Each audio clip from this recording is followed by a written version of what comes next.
د مینې شرط، ژباړن میرویس اشنا، نړیوالې لنډي کیسې. پاک زړه. دوه راهبان چې یو یې مشر او بل یې کشر و، نوی راهب شوی و، په یوه لاره روان و. مخې ته یې سیند راغی. دوی غوښتل له سیند څخه تیر شي. د ډیرو ورښتونو له امله سیند له اوبو ډک و او تیز بهیده. دوی چې اوبو ته د کوزېدا لپاره د یو مناسب ګودر په لټه کې ول، په دې وخت کې یوه ډیره ښکلې او ځوانه ښځه له کومې خوا را پیدا شوه. هغه هم د سیند نه بلې غاړې ته تله، خو د سیند ډیروالي ته په کتو یې زړه نه کېده چې اوبو ته کوزه شي. ښځه د راهبانو خواته راغله. له مشر راهب یې د سیند نه د پریوتو مرسته وغوښته. راهب یې غوښتنه ومنله. ښځه یې په اوبو کېنوله. 3 وړه له اوبو تیر شول. د سیند په بله غاړه ښځه له اوږو کوزه کړه، مننه یې ترې وکړه او په خپله مخه ولاړه. کشر راهب ډېر پریشانه ښکارېده، ځکه چې مشر راهب ښځه په اوږو کړې وه او د دوی د عقیدې غوښتنه دا وه چې راهبان به له ښځو څخه لرې ګرځي. هېڅ وخت به ښځو ته نه نږدې کېږي او د دې مسلک بله غوښتنه دا وه چې کشران راهبان به د مشرانو احترام کوي. ځکه نو کشر راهب مشر د احترام په خاطر ور یاده نه کړ چې ولې یې له یوې ښځې سره لاس ولګېده. دواړو ډیره لاره ووهله. له ډیر ځنډ وروسته د مشر راهب دې ته پام شو چې کشر راهب په ټوله لاره کې یوه خبره هم ونه کړه. پوښتنه یې ترې وکړه، څه خبره ده؟ په ټوله لاره کې د یوه خبره هم ونه کړه، کومه ستونزه خو به نه وي درپېښه؟ کشر راهب ورته وویل، د یو راهب په صفت موږ ته نه ښایي چې ښځو ته نږدې شو. نو تا ولې هغه ښځه په اوږو له سینه پورې ایسته؟ مشر راهب وویل، د دې خبرې خو ډیر وخت وشو، ما خو له خپلو اوږو کوزه کړې، خو فکر کوم تا لا تر اوسه له خپلو اوږو نه ده کوزه کړې. سرخندنه. دا د لومړۍ نړیوالې جګړې کیسه ده. په جګړه کې یو عسکر ولید چې خوږ ملګری د مرمۍ له لګېدو وروسته ولوېده. د خپل ملګري په لیدو ډیر وارخطا شو. دی په یو امن ځای کې ناست و. هر خوا سره مردکي وریدل. عسکر خپل مشر ته وویل، اجازه راکړه چې له خپل ملګري سره مرسته وکړم او راپورته یې کړم. مشر یې د اجازې له ورکولو سره ورته وویل، ولاړ شه، خو زه باور لرم چې هغه به مړ شوی وي، هسې نه ته ژوبل شي. عسکر یې وروستۍ خبره وانه اورېده. له مورچې ووت. ژوبل شوي ملګري ته یې ځان ورساوه. هغه یې راپورته کړ. په غورځو پرځو یې تر خپلې مورچې راورساوه.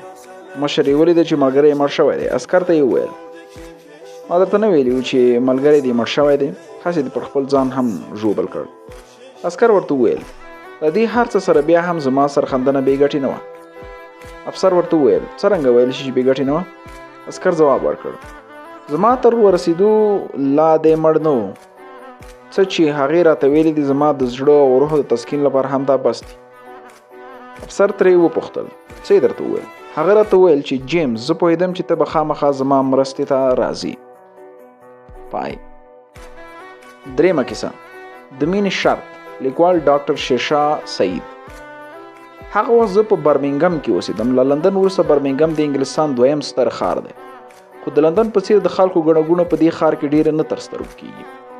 په هغه ورځ د انجمې طبیعت خراب و. له سهاره یې ژړل، خو ماښام یې طبیعت یو څه ښه و او داسې ورسره د کور چاپېریال هم کرا شو. نسیمه هم ستړې وه. مور او لور دواړه له سړې هوا بې خبره په توده کمپله کې ویدې وې. ما په ټیټ اواز ټلویزیون لګولی و. چا ورو دروازه وټکوله. په لومړی ځل مې داسې فکر کاوه ګوندې باد به وي. لږه شېبه وروسته بیا ټک ټک شو. پاڅېدم، دروازه مې خلاصه کړه. د ورو مخ ته یو بوډا سړی له یخني لړزېدلی ولاړ دی. زما نوم جان دی. د شپې راخیستی یم. د شپې د تېرولو ځای مې نشته، که د شپې د تېرولو ځای راکړئ. په انګلستان کې خو دا دود نشته چې څوک دې چاته د شپې ځای ورکړي، خو د خلکو اقتصادي حالت دومره خراب شوی دی، له بیکارۍ خلک سوال کولو ته اړ شوي دي. لومړی خو مې له ځان سره وویل چې بخښنه ترې وغواړم، رخصت یې کړم، مګر د هغه په څېره کې د بېکسۍ اضطراب او په سترګو کې د هیلې او امید نه، خو دې ته اړ ویستم چې شپه ورکړم. په زړه کې داسې راتېر شول چې په خپل وطن کې یم. سړه هوا لګېږي او زموږ د کلي فضل الدین کاکا زموږ د وره مخه ته له یخني لړزېدلی ولاړ دی او راته وایي، مرتضی د شپې د تېرولو ځای به رانه کړي. زه له وره بېرته شوم. جان ته مې دننه راتلو اجازه ورکړه. تودې خونې ته راننوتلو. په څېره کې د خوښۍ او اطمینان نښې ښکاره شوې. هغه د برېښنایي نغري تر څنګ په څوکۍ کېناست. په زړه کې راتېر شول چې وږی به وي. ډوډۍ مې راواخیسته. 2 هګۍ مې ورته پخې کړې. د کاپي یوه ډکه پیاله مې ورته په میز کېښوده. د مننې په ډول یې زما سترګو ته راوکتل. په خوړلو یې داسې شروع وکړه لکه ډېر وخته چې وږی وي. زمون کور کې پاس یو وړه خونه تشه هغه لپاره مې هلته بستره هواره کړه. جان تر دې وخته ډوډۍ خوړلې وه. اوس یې په مزه د کافي پیاله څښله. د مړښت سره یې په څېره کې ورو ورو د اطمینان نښې راڅرګندې شوې. هغه ته مې خپله بستره وروښودله او ویده شو. سهار نسیمې له خوبه پاڅولم. پوښتنه یې راڅه وکړه چې پاس خونه کې څوک دی. جان تر اوسه ویده و، داسې لکه له ډېرې مودې چې شوګیرن وي. نن د شنبې ورځ رخصتي وه. ما تر څو جامې بدلولې جان هم راویښ شو. په کور کې مې ډېر کارونه و. د حجرې دیوالي کاغذ ډېر زوړ شوی و، بدلون ته یې اړتیا وه. نوې غالۍ مې راوړې وه، هغه مې باید په خونه کې هواره کړې وای. د کور په څنګ کې د وړې باغچې صفایي ډېره ضروري وه. له ډېره وخته مې دا کارونه په پلان کې وو، خو د وخت د نشتوالي په سبب راڅخه دا هر څه ګډوډ پاتې وو. د کار پیل مې د حجرې له دیوالي کاغذ وکړ. جان هم را سره ملګری شو. موږ کره ورځ په کار تېره کړه. تر ماښامه مو د حجرې ټول کار خلاص کړ. دواړه ډېر ستړي شوي وو. ما فکر کاوه که چیرې جان ولاړ نشي ښه به وي. سبا به د باغچې د پاکولو کار را سره وکړي. د ماښام له ډوډۍ وروسته نه هغه د تګ څه وویل او نه هم ما ترې وپوښتل. د شپې ناوخته ما ته خوب راغی. جان ته مې وویل ته هم ویده شه چې ستړی یې. ټوله ورځ د انجمې طبیعت ښه و. کله کله به یې زموږ د کار په منځ کې راتله. په وړه ژبه به یې خبرې کولې. تر ما زیاتې د جان سره طبیعت ولګېده. دا ورځ په کار تېره شوه. د کور او باغچې بڼه بیخي بدله شوه، داسې لکه نوي کور ته چې راغلي وو. دوشنبې په ورځ زه خپلې وظیفې ته ولاړم. ماښام چې کور ته راستون شوم په ټول کور کې صفایي شوې وه. نسیمې راته وویل جان درسته ورځ په کور کې کار کړی دی. اوس یې انجمه پارک ته د لوبو لپاره بیولې ده. جان چې راغی د انجمې په لاسو کې د چاکلیټو پاکټونه نانځکې او پوکڼۍ وي. موږ د ماښام ډوډۍ وخوړه. تر ټلویزیون ته ناست وو. د سې شنبې په ورځ نسیمه خپلې وظیفې ته تله. جان ته مې وظیفه وسپارله چې انجمه سهار وړکتون ته بوځي او ماښام یې بېرته راولي. ماښام چې کور ته راغلو جان د انجمې مخ او لاس پاک مینځلی او نوې جامې یې وراغوستې دي. ما او نسیمې زر مخامۍ تیار کړه او د تل په څېر بیا شپه شوه. جان د معمول سره سم خپله وظیفه سرته رسوله. سهار انجمه وړکتون ته بیول، ماښام یې بېرته راوستل. هره شپه ورته یو کیسه ویل، له ما سره یو څه خبرې کول او ویده کېدل. جان ورو ورو زموږ د وړې کورنۍ یوه برخه شو. د هغه له انجمې سره ډېره مینه وه. له انجمې سره له وړاندې هم د لوبو ډېر شیان ول. د جان په راتګ سره دا شیان نور هم زیات شول. هغه به د خپل تقاضا زیاتې پیسې په انجمې مصرفولې. هغه ډېره صادق او مینهناک سړی و. جان 2 اولادونه لرل، زوی او یوه لور. زوی یې په امریکا کې او لور یې په استرالیا کې واده وه. مېرمن یې 15 کاله پخوا په پیښه کې مړ شوې وه. د هغه یو ورور د انګلستان په کوم کونج کې اوسېده، خو دواړو هیڅ اړیکه سره نه لرله. زموږ کور ته له راتګ وړاندې جان د بوډاګانو په یو مرکز کې اوسېده. مګر اوس زموږ د کور یو فرد و. په مسافرۍ کې موږ ته یو مشر او انجمې ته یو ښه دوست په لاس ورغلی و. یو ورځ انجمه تبې نیولې وه. موږ هغه جان ته پرېښوده. غرمه مهال جان زما دفتر ته زنګ راووه چې انجمه په روغتون کې ده. ډاکټر یې کور ته راوښتی و، خو هغه ورته په روغتون کې د بستر کېدو مشوره ورکړې وه. زه او نسیمه روغتون ته ولاړو. جان د روغتون بهر دیوال ته ولاړو. په لاس کې وړوکی سلیب نیولی او نه پوهېږم څه دوا به یې لوستله. زه ډېر وارخطا شوم. ګوندې د انجمې طبیعت به ډېر خراب وي، خو ډاکټرانو راته تسلي راکړه چې اوس بیخي ښه ده. د شرې د ناروغۍ له امله یې مخ سور او سترغړۍ پړسېدلې وي. کور ته راغلو. د شپې مې داسې حس کړل چې په کور کې څوک ګرځي راګرځي. جان ته خوب نه ورته. ټوله شپه ویده نه شو. زه تر اوسه په دې نه پوهېږم چې زموږ او د جان ترمنځ کومه اړیکه، کومه جذبه وه چې هغه درسته شپه ویده نه شو. انجمه د هغه هیڅ نه وه، نه یې لور، نه لمسی او نه یې کومه بله خپلوي ورسره لرله. جان د بیل مذهب، بیل کلتور، بیل هیواد او بیل ژبې ویونکی او په خپل هیواد کې د یوه مسافر په ډول ژوند تېراوه. په بله ورځ زه او نسیمه ماښام روغتون ته ولاړو. جان له سهاره هلته تللی و. موږ چې ورسېدو هغه د پایوازانو په ځانګړي ځای کې ناست و. دننه په ورتګ سره راته معلومه شوه چې د نرسانو سره یې شور کړی دی چې تاسې د ناروغ ښه پالنه نه کوئ. د نرسانو مشر راته د جان له لاسه شکایت وکړ چې د روغتون قوانین نه مراعتوي. باید کور ته یې بوځم ځکه چې په شور او ذوق یې ناروغان نارامه کیږي. زه ډېر پریشانه شوم چې ولې یې داسې کړي دي. له جان څخه مې پوښتنه وکړه چې ولې د روغتون له خلکو سره شور او ذوق کړی دی. هغه زما په پوښتنه خفه شو. کور ته په راتلو په ټوله لار کې یوه خبره راسره ونه کړه. د موټر په هنداره کې مې جان ته وکتل. د هغه په سترګو کې اوښکې وي. غلي غلي یې ژړل. ورته مې ویل زما په خبرو لکه چې خفه شوې. هغه ما ته چارلي غږ کاوه، په غریو نیولې غږ یې وویل نه چارلي ولې به در ځینې خفه کېږم، زه له تاسې د خفه کېدو هېڅ حق نه لرم. زما خپلو اولادونو چې داسې بې کسې ته پرېښی یم په بل چا به څه حق ولرم.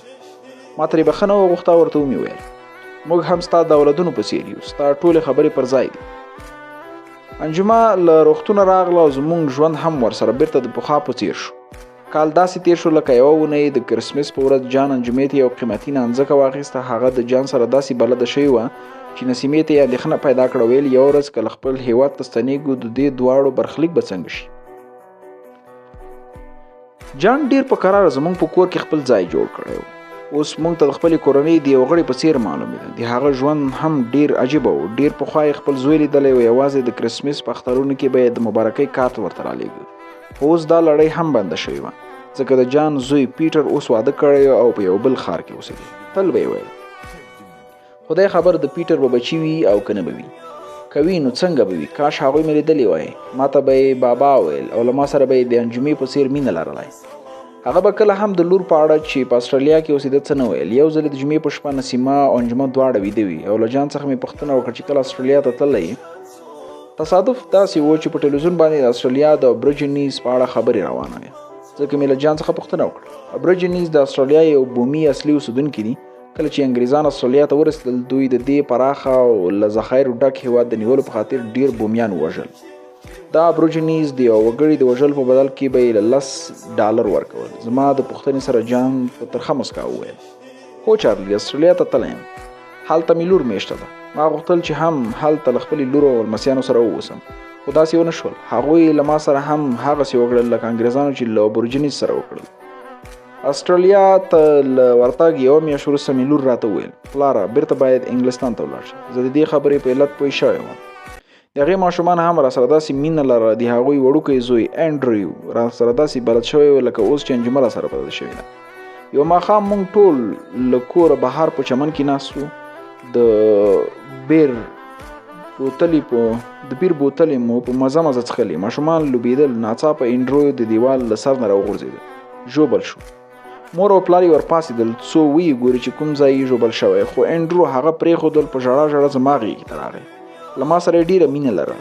دې کار په هغوی بده اغېزه وکړه. هغوی داسې ونګېرل ګوندې ما ترې بچی قبضه کړی دی. تر اوسه مې د خپلې لور د هغې ورځې څهره په ذهن کې ده، نابهربانه او د پردیدوب له نښو ډکه څهره. په دې زمانه کې د خپلو وی هیڅ ارزښت نشته. انډریو د هغوی زوی و او هغه له ما سره مینه لرله. له ژوبلېدو سره یې زما غېږې ته رامنډه کړه. دوی داسې فکر وکړ ګوندې د تل لپاره ما ترې واخیست. بس له هغې ورځې چې مې په استرالیا کې زړه تنګ شو بیچاره انډریو مې په ژړا پرېښود. اوس مې هم د هغه معصومه څېره او له اوښکو ډکې سترګې نه هېرېږي. اوس به انډریو غټ شوی وي او زه به یې هم هېر شوی یم. اوس که مې وویني شاید ومې نه پېژني، مګر اوس هم هغوی ټول راباندې ګران دي. له هغوی سره مینه لرم، ډېره مینه، بې غرضه مینه. هغه د کیسې له اورېدو سره وروسته مې په زړه کې جان ته وویل وخت او زمانه بدله شوې، انسانان او د هغوی اقتدار بدل شوی دی. ته د پخوانۍ زمانې بې تمې او بې غرضه سړی، ته باید ومرې مخکې له دې چې د دې زمانې نورې ځان غوښتنې او خودغرضي وویني او غمجن شي. بیا هغه وخت راورسېد چې په انګلستان کې مې کارونه خلاص شول او وخت تن ته د تلو تکل مې وکړ. زموږ د تمې خلاف جان په ډېره حوصله موږ او انجمه رخصت کړو. هغه زموږ سامانونه په ډېر احتیاط وتړل. موږ 3 واړو ته یې سوغاتونه واخیستل او د هیترو د هوایي ډګر پورې بدرګه کړو. هغه پلان لري چې زموږ له رخصتېدو وروسته به خپل کور ته چې نیو کاسټل کې وستنېږي. په ما زړه مې ترې رخصت واخیست. هغه په ډېره مینه له انجمې سره مخه وکړه. زه پوهېدم چې هغه به په همت خپلې اوښکې ټینګې کړې وي. موږ ترې روانو. په آخري ځل مې شاته وکتل جان د هوایي ډګر د اوسپنیزې جالۍ سره په داسې حال کې ولاړ و چې له سترګو یې د اوښکو سیلاب روان و. زما ګامونه درانه شول. تګ راته ګران و. د انجمې مخ ته کېدم چې هغه شاته ونه ګوري او په جان یې سترګې ونه لګي. بیا ورځې په اونۍ په میاشتې او میاشتې په کلونو واوښتې. نه موږ فرصت لري او نه د جان له حاله خبرېدو. انجمن نوي خلکو او نوي ښوونځیو ته راغله او ډېر زر یې برمنګم له یاده ووت. اوس ورته هر څه د یو خوب لیدلو. یوه ورځ زما په ادرس له لندنه یو لیک راغی. د فرینک د وکیلانو د ټولنې لخوا په خط کې د جان د مړینې خبر لیکل شوی و چې په یو طرفي پیښه کې وژل شوی و. په پاکټ کې د هغه د وصیت یو نقل پروت چې لیکلی و د جان ټول جایداد د خرڅ شي او پیسې د 2 برابر خشي. یو برخه د بانک لارې یا جمعې ته او بل برخه د انډرو لپاره استرالیا ته واستول شي.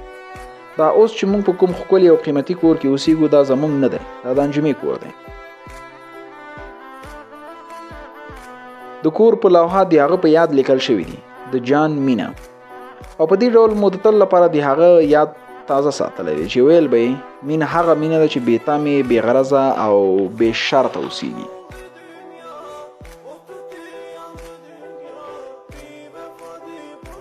مرستندوی په ظاهره خو د جونیرمیک فرلند په مړینې ټولو کلیوالو افسوس کړی و، خو دا چې ولې مړ شو هیچا هم پرې غوږ نه و ګرولی، څوک یې په کیسه کې هم نه و. مقصد مې دا څرنګه چې په کلیوه باندې بانډو کې د یوې وړې خبرې نه لویه هنګامه جوړېږي داسې ونه شول. جونیرمیک فارلند یو داسې ځوان و چې هر چاته به یې د مرستې لاس ورغځاوه، که د چا به خوښه وه او که به یې نه وه، خو ده به له لاسه کار اخیسته. د جونیر مرسته داسې وه چې ځینې وخت به د خدمت پر ځای زحمت شو. مثلا که به یې ولیدې چې د ده خواته را روان یې، ناڅاپه به له ځایه پاڅېده تر څو ځای ته درته پرېږدي. په دې ناببره پاڅېدو به یې سر له یو بل چا سره ټکر شو، د هغې بیچاره له لاسه به یې د چایو پیاله چپه کړه. که به یې داسې څوک ولیده چې له بازار را روان دی او په لاس کې سودا راخیستې ده، په تک شنه زور به یې سودا در څخه واخیسته چې راوړه زه یې در سره واخلم. که به دې ورته وویل چې وسړی زه یې خپله وړی شم، لاس به یې در سره پرې لګو چې زه یې در سره اخلم. حتی ځینې وخت به دې د سودا کڅوړه وشلی ده، ټولې مڼې یا مالټې به دې په لاره کې تیتو پرک شو. که به دې ماتېدو کوم نازکه شی مثلا هګۍ راخیستې وي، په دې کش و ګیر کې به ټولې درته ماتې کړي. اوس خو به تاسې پوه شوي یاست چې هغه څه ډول مرسته کوونکی و. هغه له دې سره مینه درلوده چې په هر ډول وي د نورو له لاسه کار واخلي او د خلکو خدمت وکړي، خو په ځای د دې چې خدمت وکړي ستونزه به ترې جوړه شوه. خو د ده پرې چورت هم خراب نه و. د تیرې میاشتې خبره ده، د واټ په غاړه پلي روانه ومه، د شا له خوا مې د زاړه فورډ موټر د بریکونو وچ غږ واورېده. دا د جونیر د موټر غږ و. له ویرې د نږدې کور په اغزنه جنګل ور وختم. ته اوس خپله فکر وکړه چې زما په څېر د یوې بوډۍ ښځې لپاره څومره د تکلیف خبره ده. دواړه لاسونه مې په اغزنو سیمانو کې کرښې او ژوبل شول. زما همدغه 2 جوړې جامې چې مې وې چې یوه یې څو ځایه په سیمانو وشلېده. کتابونه مې هم په خټو ککړ شول چې تازه مې له کتابتون څخه راخیستي وو. خو سره له دې هر څه یې بیا هم په موټر کې کېنولم. ما خو درته مخکې خلاصه کړه، له هغه سره ټینګېدل بې ګټې وو، او که به یې پلي ولیدې په وچ زور به یې موټر ته خېژولې. که به دې ورته وویل چې وهلکه زه لږ منډه وهم، ورزش کوم، ته ځه، غوږ به یې درته نه ایښود. جونیر څه ډیر ښکلی ځوان نه و، خو ډیر بدرنګه هم ورته نشو ویلی. په ښوونځي کې به یې ښې نمرې اخیستې، هېڅکله به یې له چا سره شخړه نه کوله، لږ ویونکی او د ښه خوی څښتن و. تل به یې له خلکو سره مرسته کوله، خو سره د دومره ښېګڼو یې بیا هم په کلي کې څوک دوست نه و. هغه چې نوی ځوان شو، د کلي له 2-3 نجونو سره یې د ملګرتیا هڅه کړې وه، خو یوې هم ورته د هو ځواب نه و ورکړی. ټوله یې غوښتنه رد کړې وه. زه فکر کوم د هغه مور او پلار غوښتل له هغه یو بریالی انسان جوړ کړي، خو نه پوهېږم ولې. بلکې د کلي خلک هم په دې نه پوهېدل، ځکه مور او پلار یې د زوی په اړه ډیر نه غږېدل. هغوی به هېڅکله جونیر په خپلو حماقتونو نه راټو او نه به یې د هغه په کړنو نیوکې کولې. هغوی یو ډول په خپل کار کې مصروف خلک وو. په اونۍ کې به یو ځلې چرچ ته تلل، لمونځونه به یې کول، نور به خپلو ورځنیو کارونو کې بوخت وو. د جونیر پلار په بازار کې د ودانیزو توکو یو پلورنځی درلوده. مور به یې د کور په چارو اخته وه. هغوی یو ډول سوله غوښتونکي غلي او مذهبه خلک وو. جونیر چې 25 کلن شو، نو مور او پلار یو بل پسې له دې نړۍ سره په مخه ښه وکړه. دواړو د مړینې ترمنځ یوازې 3 میاشتې فرق و. د پلار دوکان جونیر ته پاتې شوی و. د کلي له خلکو یې مور او پلار هېر شوي وو، لکه هېڅ یې چې لیدلی نه وي. که به د چا په یاد راتل، نو هم جونیر یې د یادګار په شکل تر شا پرېښی و. په جونیر کې د مرستې جذبه دومره زیاته وه چې خلکو د نورو سره له مرستې کولو بیخي لاس ته اخیستی و، او دا کار یې یوازې همدغه ته پرېښی و. هغه به په هره غونډه، د چرچ په هر مجلس، دعوت او تبلیغ، ان د ښوونځي په غونډو کې هم پوره ونډه اخیسته. په دې ډول بنډارونو کې به انعامونه هم ورکول. د هغه انعامونه به اکثره د هغه د خپل دوکان توکي مثلا څټکې، پلاستیکي نلونه، جاروګانې او دا ډول نور شیان. هر چا کولی شول د غونډو د اعلان پاڼې د هغه د دوکان په هندار ولګوي، د پسپنې صندوق د هغه په دوکان کې کیږدي. هیڅوک یې نه منع کول. هر یک شنبه به په چرچ کې د مذهبي سندرو محفل جوړېده. د جونیر غږ به پکې له ورایه معلومېده. د مجلس په پای کې به د پادري ملا لپاره بسپنه راټولوله. دی به په ټولو قطارونو کې ګرځېده.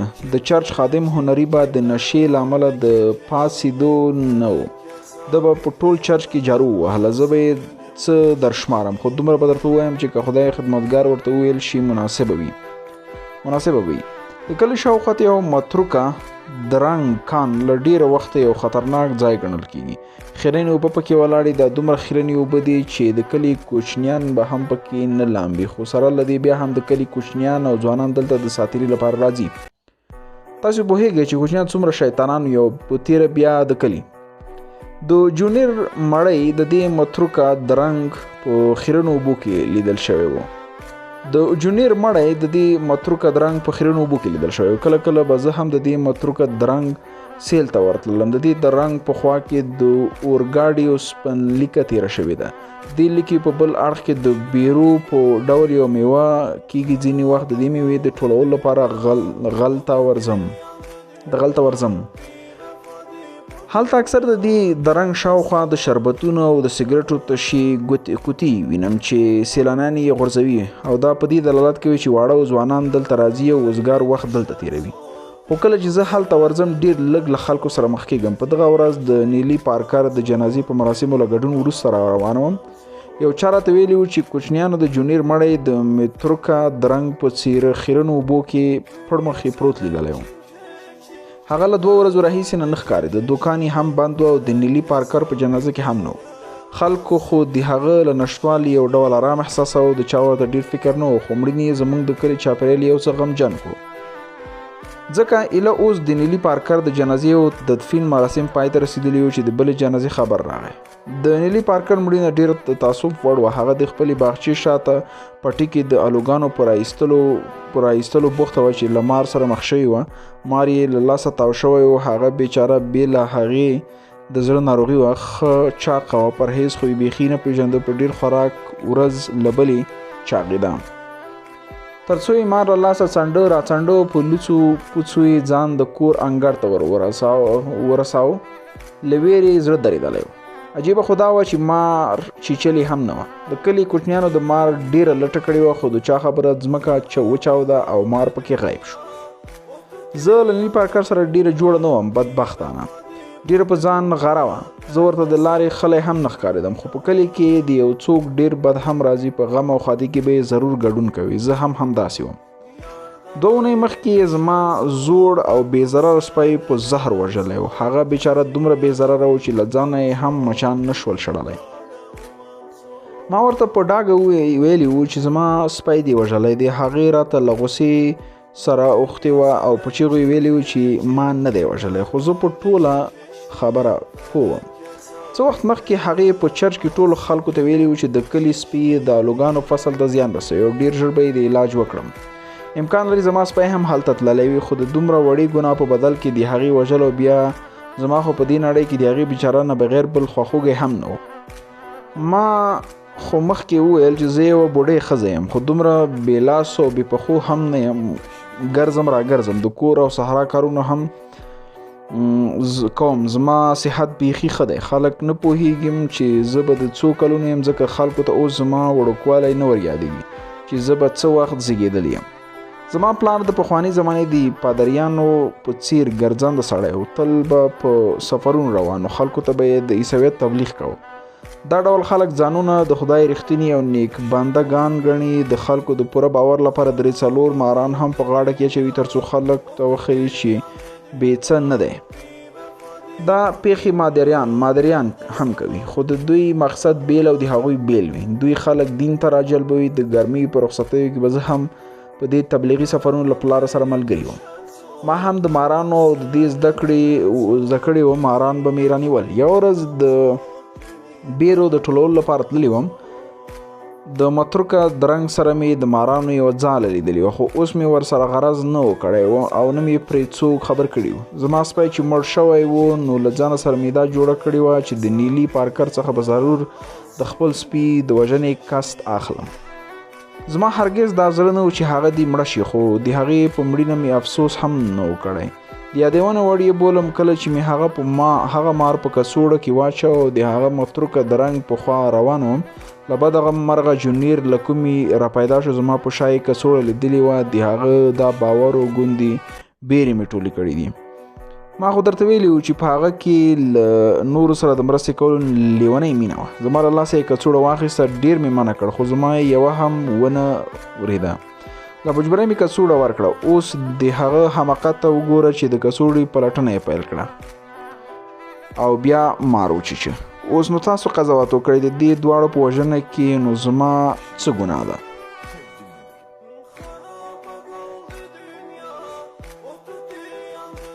پای. اعتراف. لیکوال فرانک سیسلی. جنایي امیر عصمت چې سر راپورته کړ د میز مخې ته د پاخه عمر نااشنا سړی ولاړ ولیده. د هغه څڼې سپینې وې، د ظاهري بڼې او شکل له مخې یو معزز سړی ښکارېده. په سترګو کې څه وارخطايي او هیجان معلومېده. زما نوم جون هیرس دی. ناشنا سړي وویل فکر کوم دا نوم به ستاسې په یاد وي. تر اوسه خو مې په یاد نه دی. ښاغلی جنایي امیر عصمت وویل. ما ته ښاغلی مه وایه. هیرس په ځان باوري د ملنډو په ډول وویل. شاید څو شېبې وروسته له ما سره ډېره سخته رویه ولري. زه د چارج ریډر د مړینې په سلسله کې راغلی یم. دا تقریبا د 4 کالو پخوانۍ خبره ده. جنایي امیر عصمت د اوس لپاره هیڅ ځواب ورنه کړ. ښه پوهېده چې دا ډول خلک عموما د اضطراب او خیجان ښکار وي. هغه غوښتل اضطراب او وارخطايي کمه کړي. خپل مرستیال ته اشاره وکړه چې دوسیه یې راوړي. کښېنه ښاغلی هیرس، که سګرټ څښل غواړې څښلی شي. عصمت ورته په نرمه لهجه وویل. بیا یې ساعت ته وکتل، ویل هو. بیا یې وویل هوا ډېره کړکېچنه نه شوه؟ ما ویل هیرس بیا غوښتل څه ووایي. یوه شېبه صبر وکړه. جنایي امیر عصمت یې خبره ورغوڅه کړه. د عصمت په خبره په څېره کې هیڅ وارخطايي نه لیدل کېده. لږه شېبه وروسته یې مرستیال د یوې ګردجنې دوسیې سره خونې ته راننوت. عصمت په ډېر دقت دوسیه پرانیستله. دوسیې په لومړی مخ د قضیې خلاصه لیکل شوې وه. هغه چې له دوسیې سر راپورته کړ، هیرس وویل زه خپل ځان قانون ته سپارم. ښه. عصمت په سړه سینه ځواب ورکړ. هیرس د هغه په دې سړه ځواب په غوسه ښکارېده. زه کوم ذهني مریض نه یم چې هیڅ ستاسې په وړاندې د کوم جرم اعتراف کوم. زما نوم جون هیرس دی. که باور مو نه کېږي زما پاسپورټ وګورئ. چارج ریډر ما وژلی دی. بس د همدې لپاره دلته راغلی یم تر څو مې دوسیه تکمیله کړې او زه د خپل کړي عمل سزا ووینم. د اعتراف په پاڼه کې زما لاسلیک نه اخلئ؟ لږ صبر وکړه. عصمت په بې پروایۍ ځواب ورکړ. په تسلي راته خپله کیسه وکړه او په دې ورځو کې د خپلې مېرمنې سره لیدلي دي. زه تېره شپه دلته را رسېدلی یم. هیرس وویل باید له هغې سره ووینم. نه پوهېږم هغه به چېرته وي. د هغې په لټه کې به موږ در سره مرسته وکړو. جنایي امیر وویل. مرستیال یې یو ور بیا له خونې ووت. هیرس د سګرټ له لګونې وروسته لکه په ځان پورې چې خندلي وویل د ځان غوښتنې او په یوه شپه کې د شتمن کېدو هوس چې کوم بدې پایلې لري کولی شي زما په شخصیت کې وویني. دا څه نوې خبره نه ده. جنایي امیر ځواب ورکړ. خو زه په شتمن کېدو کې یو څه بریالی شوی هم وم. هیرس وویل ما یو څه $900 پیدا کړي. زما په اند شتمن کېدل خپله یو ستونزه ده. ما او زما مېرمنې چې پخوا یوازې 2 وخته ډوډۍ لرله تر دې ډېر خوښ وو. موږ به د ښه راتلونکي خوبونه لیدل، خو په حقیقت کې خوښي همدغه وي. او اوس داسې احساسوم زه له هغه ډله خلکو څخه یم چې تل به ویښه خوبونه ویني. دا ډول خلک د ناڅاپي بدلون په هیله وي. د دې په تمه وي چې کوم لرې شتمن خپلوان یې مړ شوي او ډېر څه یې په میراث ورته پرېښي وي، یا په لاټرۍ کې ډېرې پیسې ګټلې وي، یا یې کوم داسې ایجاد کړی وي چې په لږ وخت کې د ډېرو شتو او شهرت څښتن اوسي. زه به تل د نوي شي د ایجاد په هڅه کې وم. زه یو تخنیکي سړی یم. د ایجادونو له لارې ډېر خلک شتمن شوي دي. زما په اړه به ستاسې په دوسیه کې 15% معلومات محفوظ وي. خو اوس غواړم په خپل اعتراف سره دا دوسیه تکمیله کړم. غواړم د خپل ځان په اړه له بلې زاویې څخه معلومات درکړم. هره ورځ څه ناڅه نوي ایجادونه وینو، د لوبو شیان په ډالیو کې ورکوونکي شیان، په پخلنځي کې د کارونې توکي او داسې نور. په دې شیانو کې ډیر مهارت لرم. ما د چارج ریډر لپاره کار کوه، هغه په کورونو کې د استعمالیدونکو توکو فابریکه په ډیر بریالیتوب سره چلوله. ما څه شیان جوړ کړي وو خو د پام وړ ګټه مې ترلاسه کړې نه ده. د ژولو لګښت یې هم پوره نشو کړی. یو ورځ مې د اور وژنې یوه وړه آله جوړه کړې وه، وزن یې کم خو موثریت یې ډیر زیات و. زما ډیره هیله وه چې مالي حالت به مې ښه شي. چارج ریډر مې کور ته دعوت کړ ترڅو د خپل نوي ایجاد د مرستې په اړه ورسره وغږیږم. هغه تل زما د ایجادونو مالی مرسته کوله. د هرس په لهجه کې تریخوالی ښکارېده. اوږده ساه یې واخیسته، بیا یې خبرې پیل کړې.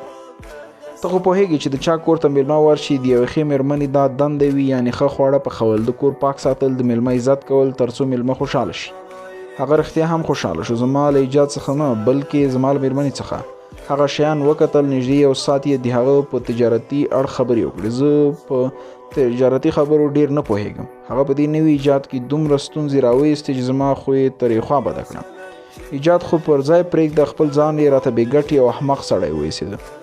زما نوی ایجاد شوی شی یو خواته کې خود خپلې د جنس سره خبرې پیل کړې. اوس یې نږدې هره ورځ د جنس سره لیدل. اوس نو ما خپل ایجاد شوی شی کېښود او د بل کم لګښته شي د جوړولو په لټه کې شوم. د حیرانۍ خبره دا $1.5 پکې ترلاسه کړل. اوس مې غوښتل داسې څه جوړ کړم ترڅو زه هم د چارج ریډر په څیر یو غټ کاروبار او فابریکه ولرم او خپلې مېرمنې ته یې وښایم او د هغې په نظر غټ سړی ښکاره شم. تر اوسه مې د چارج ریډر سره ښې اړیکې لرلې. یو ځل بیا مې له هغه سره د خپلې مخکیني ایجاد په باره کې مشوره وکړه. اوس مې غوښتل خپلې پیسې پرې ولګوم. دا ځل زما لومړنی ایجاد یوې خواته کېښود، بلکې د یوې ګډې فابریکې د جوړولو پرېکړه مو وکړه. موږ ټول توکي تیار کړي وو، ماشینونه هم اخیستل شوي وو. د انګلستان یوې فابریکې هم زموږ توکي په لږه بدله بڼه مارکیټ ته راوستل. زموږ شوي کار یې له ماتې سره مخ کړ. په دې کار یې یوازې زما پیسې ډوبې شوې. د هغه پکې یو غیران تاوان هم ونه شو.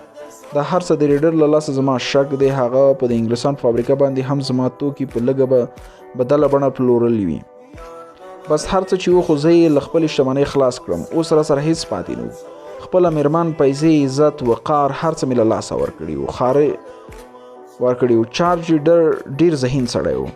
نو ستا میرمن جینۍ امیر ته د پوښتنې کولو وخت په لاس ورغی. ته وخت راکړې زه خپله خبره پوره کړم.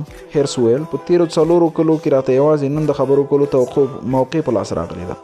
4 کاله مې په دې خبرو فکر کړی دی. د جن په نظر زما دا شک بې ځایه و چې ګوندې ریډر دوکه کړی یم. د هغې په باور هر څوک د خپلې ماتې پړه د نورو په غاړه اچوي او هر چاته د خپل د شک په سترګه ګوري. تر یو حده خو یو خبره رښتیا هم وه. یو شپه ستاسې په دوسیه کې به هغه نیټه ثبت وي. تمانچه مې راواخیسته، د ریډر کور ته ورغلم. ما غوښتل یوازې به یې وویروم او د را اوښتي تاوان یو څه برخه به ترې بیرته واخلم. زه قسم خورم که مې له دې زیات څه په زړه کې و. زړه نازړه د هغه تر کوره ولاړم. ناڅاپه د کور دروازه خلاصه شوه. جن مې ولیده چې په منډه د موټرو د تمځي په لور روانه وه. زه یې ونه لیدم. بس نور مې وینه په جوش کې راغلی وه. دروازه له وړاندې بیرته پرته وه. د لرې مې ریډر د نغري خوا په څوکۍ کې ناست ولیده. 2 فایره مې پرې وکړل او په ډېره اسانۍ مې له ځایه پښې سپکې کړي. زه ډاډه وم چې هیڅ چا له خپلې زړې تماچې سره د ریډر کور ته په ننوتو نه یم لیدلی. $2,000 او پاسپورټ مې له وړاندې تیار له ځان سره لرل. له هېواده بهر په جنوبي امریکا کې د مکسیکو، برموډا او نورو ډېرو ځایونو کې اوسېدم، خو اوس دا دی بیرته راغلم. غواړم د خپل وجدان او جن په وړاندې سرلوړی واوسم. د همدې لپاره خپل ځان قانون ته سپارم. د جینۍ امیر مرستیال خونې ته ننوتلو سره یو لیک د جینۍ امیر مخې ته کېښود. هغه د اثبات په ډول سر وښوراوه. زما برخلیک به څه وي؟ هرس پوښتنه وکړه. ستا برخلیک؟ جینۍ امیر خبره تکرار کړه. ښاغلیه خرس، ته باید خپل کور ته لاړ شي. بیا یې لیک د هغه مخ ته کېښود. ویل زموږ د معلوماتو له مخې ستا د مېرمنې وروستی ادرس دا دی. امید دی تر اوسه به همدلته وي. مګر ما چې کوم اعتراف کړی هغه رښتیا دی. هرس یو ور بیا په خپله خبره زور واچو. ستا خبرې ستا د معلوماتو له مخې بیخي درستې دي، خو ته ډېر وخت له هېواده بهر وي. د 4 کالو په دوران کې به تا د نیویارک ورځپاڼې هم نه وي لوستې. موږ له تا مننه کوو چې په خپل راتګ د زمونږ یو ستونزه حل کړه. ستونزه څه ډېره مهمه نه وه. مونږ په دې فکر کې وو چې په چارج ریډر باندې بې ضرورته چا 2 فایره کړي وو، په داسې حال کې چې هغه تر دې وړاندې مړ و. د څېړنو له مخې هغه ستا له راتګه 1 ساعت وړاندې خپل ځان وژلی و او هغه د نغري په خوا کې ځان په خپله په تمانچې ویشتلی و. بس هغې یوه مرمۍ ژوند اخیستی و. څو کره یې خط یې لیکلی و چې ځان وژنې د مرګ په وخت کې هغه د سور رنګه بنین په غاړه و، نو ځکه دې لرې د هغه په بدن د وینو نښې نه وې لیدلې. له تا مخکې ستا مېرمن جین هلته ورغلې او غوښتل د تل لپاره ورسره اړیکې پرېږدي. هغه مونږ ته په خپل تحقیقي بیان کې ویلي و زه باور لرم هغه په ریډر په مړ حالت کې لیدلی وي، نو ځکه یې ځان په بیړه له ځایه ویستی و. نو ریډر څه شی اړویست چې ځان ووژنې؟ هیرس وپوښتل. د هغه فابریکه له مالي بحران سره مخ وه. ستا د ایجاد په حصه کې یوازې ستا تاوان نه و شوی، د هغه هم ډیر تاوان شوی و. ستا په زړه کې د هغه په اړه بدګماني وه. تا د هغه په خبرو باور نه و کړی. موږ په دې فکر کې وو چې څرنګه له یوې تمانچې څخه 2 ډوله مرمۍ فیر شوي دي. په خپل راتګ سره دې زموږ دا ستونزه حل کړه. هسې په خپلو کې یو تا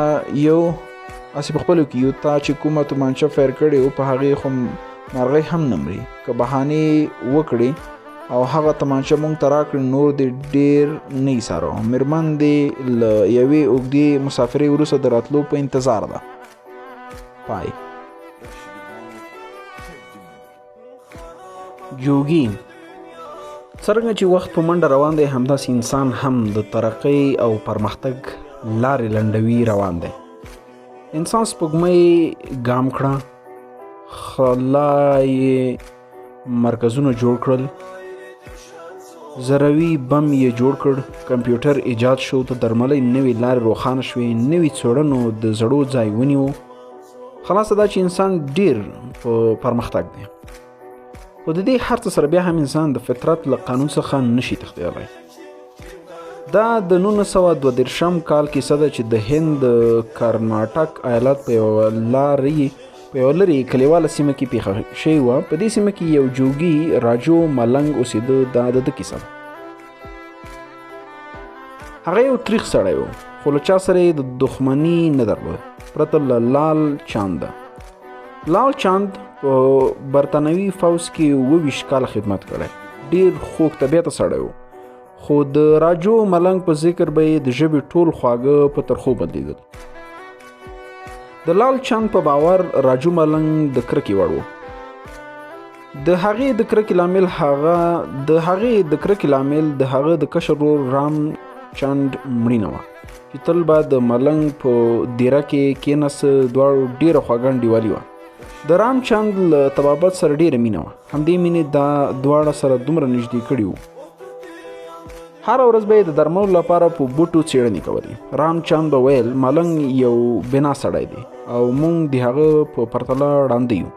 د دې ځمکې پر مخ داسې بوټي شته چې د ډېرو لا علاجه ناروغیو درملنه پرې کېدای شي، او دا ډول نایابه بوټي پرته له راجو ملنګ بل څوک نشي پېژندلی.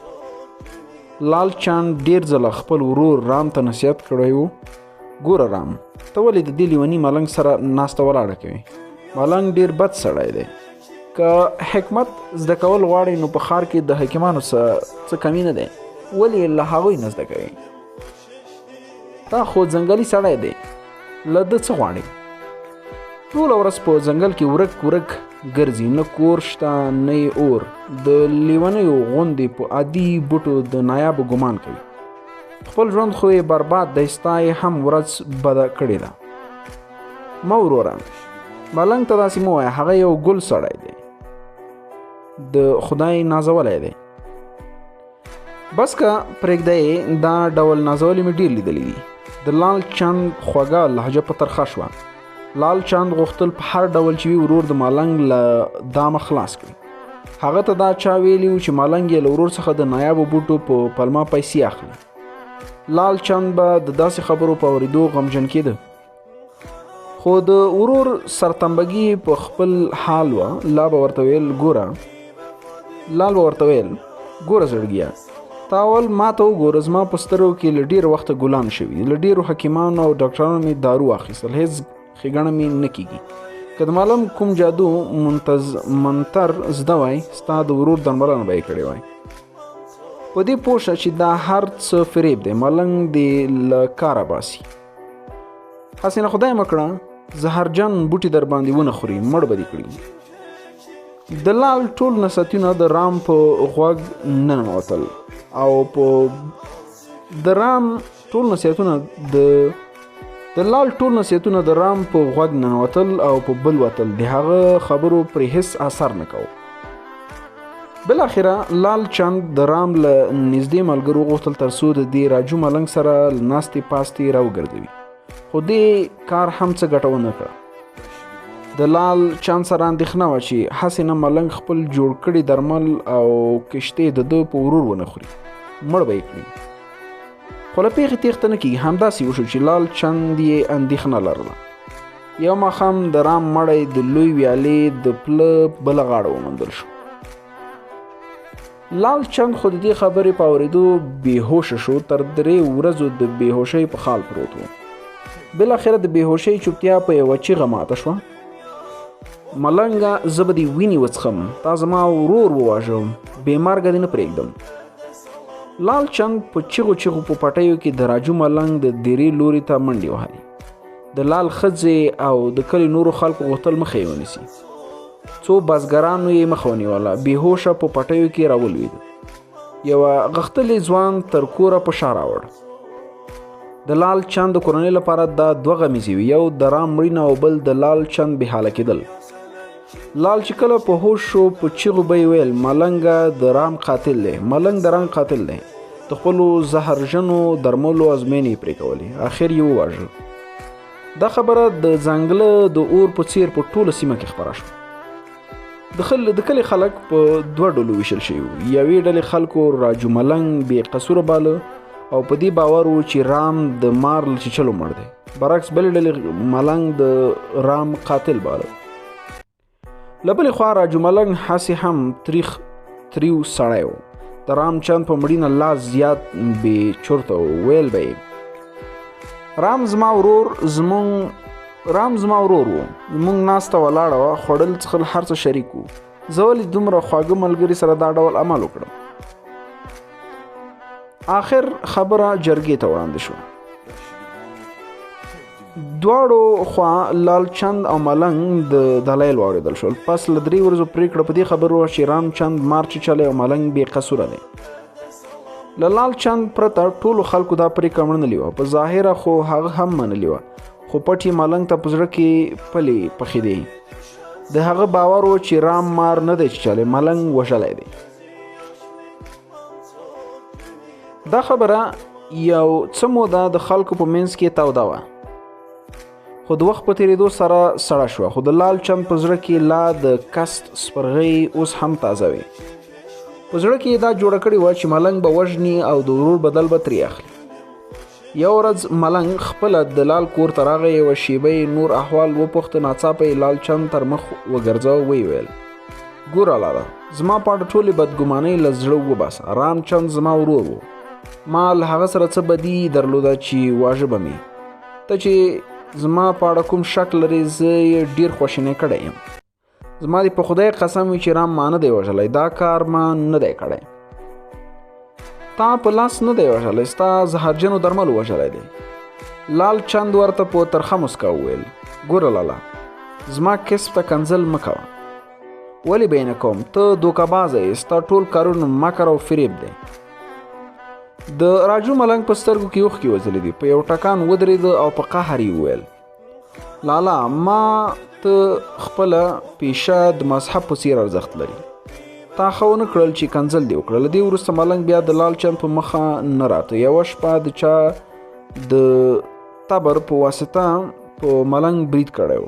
غوښتل یې ملنګ ووژني. له ښه مرغه بچ شوی په شور او ذوق د شاوخوا بانډیو ویده بازګران راویښ شول.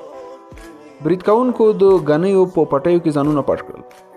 بازګرانو ډېره لټه پسې وکړه خو څوک یې ونه موندل. سهار په ټول کلي کې دا خبره خپره وه چې بېګا په ملنګ نامعلومه خلکو برید کړی و. ډېرې خولې او ډېرې خبرې. خو راجو ملنګ پوهېده چې دا کار چا کړی دی. د د ډیرو خلکو هم دا باور و چې د دې پیښې تر شا د لال چند لاس و، خو بیرته به په دې خبره حیران و چې لال چند خو په سترګو ډیر څه نه ویني، داسې د خرپ او ترپ حمله څنګه کولی شي؟ خو ملنګ پوهېده چې دا برید لال چند خپله نه دی کړی بلکې د بل په لاس یې کړی دی.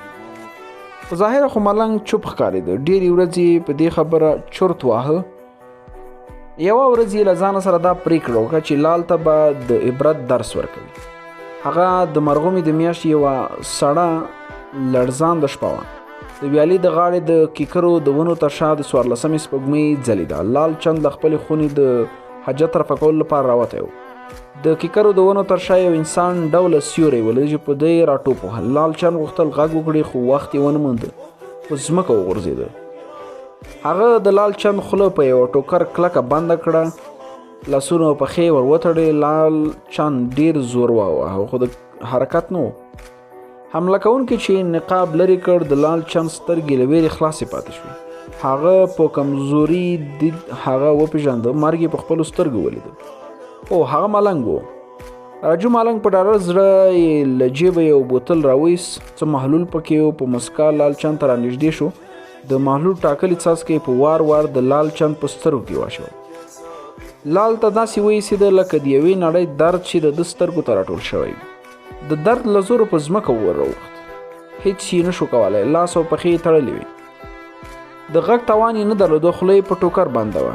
درد د هغه له توانه زیات و. د شدید درد سره یې دا اندېښنه هم ملګري وه، ګوندې په سترګو کې تیزاب اچول شوي دي. داسې یې حس کول لکه د سترګو کاټې یې له اوښکو سره بهېدلې دي. وړاندې په کرونده کې د ملنګ په کټ کټ خندا واورېده. هغه ته د عطر ټولو مکروه خندا ایسي ده. ملنګ لال چند راپورته کړ او د کور د انګړ په یوه کټ یې واچو. له خولې یې ټوکر ورویست، په چیغو چیغو یې ټوله سیمه په سر واخیسته. د ده په چیغو د شاوخوا ویده ټول بنډوال راویښ شول. په لږ وخت کې د لال چند په کور کې د پښې د ایښېدو ځای نه و. د لال په لیدو ټول خواشیني ښکارېدل. د لال چند آخري خبرې دا وې چې په نښتې ژبه یې وکړې: زه ملنګ ووژلم، زما په سترګو کې تیزاب اچولي دي. زما د مرګ پړه یوازې او یوازې د ملنګ پر غاړه د خبرو سره بېهوشه شو. د پیپل د ونو د اوږدو قطارونو په منځ کې لال چند په یوه کټ کې بېهوشه پروت و. نیم کلی ترې چار چاپېر ناست و. د حیرانۍ خبره خو دا وه، ملنګ د دې پر ځای چې وتښتي چوپه خوله د لال د کټ سر ته ولاړ و. هر چېرته ترې پوښتنې کولې، خو دی چوپ و. که د کلي مشران تر منځه نه وای، د لال د کور خلکو به یې لا وخته پښې او لاسونه مات کړي وو. بالاخره د کلي مشر چودري ټاکر بلرام سنګ په لوړ اواز وویل: ته ولې نه غږېږې؟ ولې د دې غریب سره دا عمل وکړ؟ په یاد یې لره، زه به دې لاس او پښې مات کړم او په څا کې به دې واچوم. ملنګ اوس هم چوپ ولاړ و. د کلي خلکو خبرې هم نه کولې، ټول غلي ولاړو. هر چا د خپل قضاوت په حساب ملنګ ته په زړه کې سزا ټاکله. د ملنګ په چوپتیا هیڅوک نه پوهېدل. خدای دې ژوندی په لمبو ورید کړه. خدای دې داسې مړ کړه چې په مړي دې د ژړا څوک نه وي. د لال چند بوډۍ مور ورته په خیرو کې وویل. تر دې مخکې چې ملنګ ته کومه ستونزه جزا ورکړل شي، لال ورو ورو په کټ کې وخوځېده. لږ ساعت لا نه و تېر چې کېناست. ملنګ ور وړاندې شو، په ټوکر یې د لال سترګې ور وچې کړې. د ملنګ په دې کار ټول حیران وو. تر دې زیات د لال چند د خوشحالۍ په چیغو حیران و چې ویل یې: زما سترګې ښې شوي، زما سترګې ښې شوي، ما ته ټول ښکاري. مورې، سورجه زویه، موسی، زه ټول لیدلی شم. ټولو خلکو د ملنګ لور ته ور وکتل. د سترګو په سرخي کې اوښکې ځلېدې. په غریو نیولې غږ یې وویل: ټاکور صاحب، لال زما کسب ته کنځلې کړې وې. زه هر څه زغملی شم، خو دا نشم زغملی چې څوک دې زما کسب ته سپکې سپورې وګوري. ډېر ځل مې د لال د پوهولو هڅه وکړه، خو زما یوه خبره یې نه اورېده. قسم خورم چې رام ما نه دی وژلی. نه پوهېږم ولې مې څوک په خبره باور نه کوي. موږ ملنګان خلک یو، یو کله یو ځای کله بل ځای. زموږ ژوند له طبي بوټو او ګلانو سره دی. د دوی د انسانانو په څېر نه دی چې چل او فریب نه کوي. دا دې څه شی وکړه چې چودري بلرام سنګ له ملنګه وپوښتل: تا د لال چند په سترګو کومه دوا اچولې وه؟ یو عادي بوټی و، ښایي تاسې یې نوم اورېدلی وي، مهم یې ونه ګڼئ. ملنګ په یوه ځواب خبر ور غوڅه کړه. نو تا د لال پښې او لاسونه ولې تړلي وو؟ د خلکو له منځه یو تن له ملنګه وپوښتل دا کوم درمل چې ما د لال په سترګو کې اچولي وو دا ډېر ترخه وو. که لاس او پښې مې ورتړلې نه وای دا درد یې نشو زغملی، مجبور و سترګې یې مینځلې وای. ملنګ ځواب ورکړ. ټول چوپ او د ملنګ مخ ته یې کتل. لال ورمخته شو، غوښتل یې ملنګ تر غاړې وځي بخښنه ترې وغواړي. هغه تر څو قدمه وروسته شو. مړه غاړې وځه لال چانده، زه ستا سیال نه یم، زه یو بېوزله جوګي یم، زه او ته برابر نه یو. بله ورځ په شاوخوا کلیو او بانډو کې د راجو ملنګ د حکمت او توابت ډنډورې تر لرې لرې خپرې وي. او د ملنګ د شپې په تیاره کې خپله بستره تړلې وه او د تل لپاره یې کلی پرېښی و. چېرته لاړ؟ تر ننه یې چا د درک نه شو. د ځنګلونو استوګنو په کوم ځنګله کې به پټ وي، د طبي بوټو او ګلانو په څېر. پای. سیوری. هغه به تل لکه سیوری راسره روان و، نه پوهېږم څوک و. که ووایم چې وهم به مې و، خو هغه هم نه و، ځکه ما ډېر ځلې شتون محسوس کړی و. که به په لار روان وم داسې لکه چا چې بدرګه کولم، خو کله چې به ودرېدم شاوخوا به مې وکتل، هېڅوک مې ونه لیدل. دې وخت کې به مې د سر ویښته له ویرې شخ ودرېدل. له ځان سره مې آیتونه او دعاوې ولوستلې. په کور کې له کوره بهر د ملګرو سره هر ځای کې به مې د هغه شتون احساسوه. داسې مې حس کول لکه څوک چې مې په خوا کې ناست وي او په غور مې ټولې خبرې اوري. دې حالت چې کله ډېر په تنګ کړم نو له یوه داسې دوست مې مشوره وغوښته، ټوله کیسه مې ورته وکړه. راته یې وویل که د کوم نجومي سره وګورې ښه به وي، ځکه چې ستا ستونزه عادي ستونزه نه ده. ته ښه وایي، ستا خبره پر ځای ده، خو که لومړی د کوم ارواپوه سره وګورم څنګه به وي؟ ما ورته وویل دغه هم صحیح ده، مشوره ورسره وکړه. هغه راته وویل یو ارواپوه ته ولاړم، خپل ټول مشکل مې ورته بیان کړ. هغه راته په شور او لا شور اوږدې خبرې وکړې. د هغه په باور ما په ماضي کې کومه لویه ګناه کړې وه. اوس یې د پښیمانۍ احساس د یو سیوري په شکل را سره ملګری شوی دی او تعقیبوي مې. زما خو هیڅ په یاد نه دی چې ما داسې څه کړي وي. ما ورته وویل دا ډول خبرې د لا شور په کنجونو کې پرتې وي. هغه وویل هڅه وکړه په یاد یې راوله. د لا شور له کنجونو یې راوباسه، خپله ماضي را په یاده کړه، ګوندې مشکل دې حل شي. د 1000 روپو یو نوټ مې د هغه په میز کېښود. کور ته ترې راغلم. هیڅ داسې یاد مې د ذهن په هنداره کې رانغی چې زما د اوسنۍ ستونزې تړاو دې ورسره وي. اوس مې د هغه شتون تر پخوا لا زیات احساسوم. په تلو کې به مې داسې ګڼل لکه څوک چې په لار را سره روان و، خو په سترګو به مې نه لیده. یو هوښیار سړي راته ډېره ښه مشوره راکړه. ویې ویل که په کور کې یا د کور بهر بیا د هغې بلا سره مخ شوې خبرې ورسره وکړه. څه خبرې به ورسره وکړم؟ همدغه خبرې چې ته څوک یې او له ما څه غواړې. دا هم یوه ښه مشوره وه. همداسې مې وکړل. یوه شپه مې په کور کې بیا د هغه شتون حس کړ. هغه مې مخاطب کړ، ورته مې ویل وروره ته څوک یې او له ما څه غواړې؟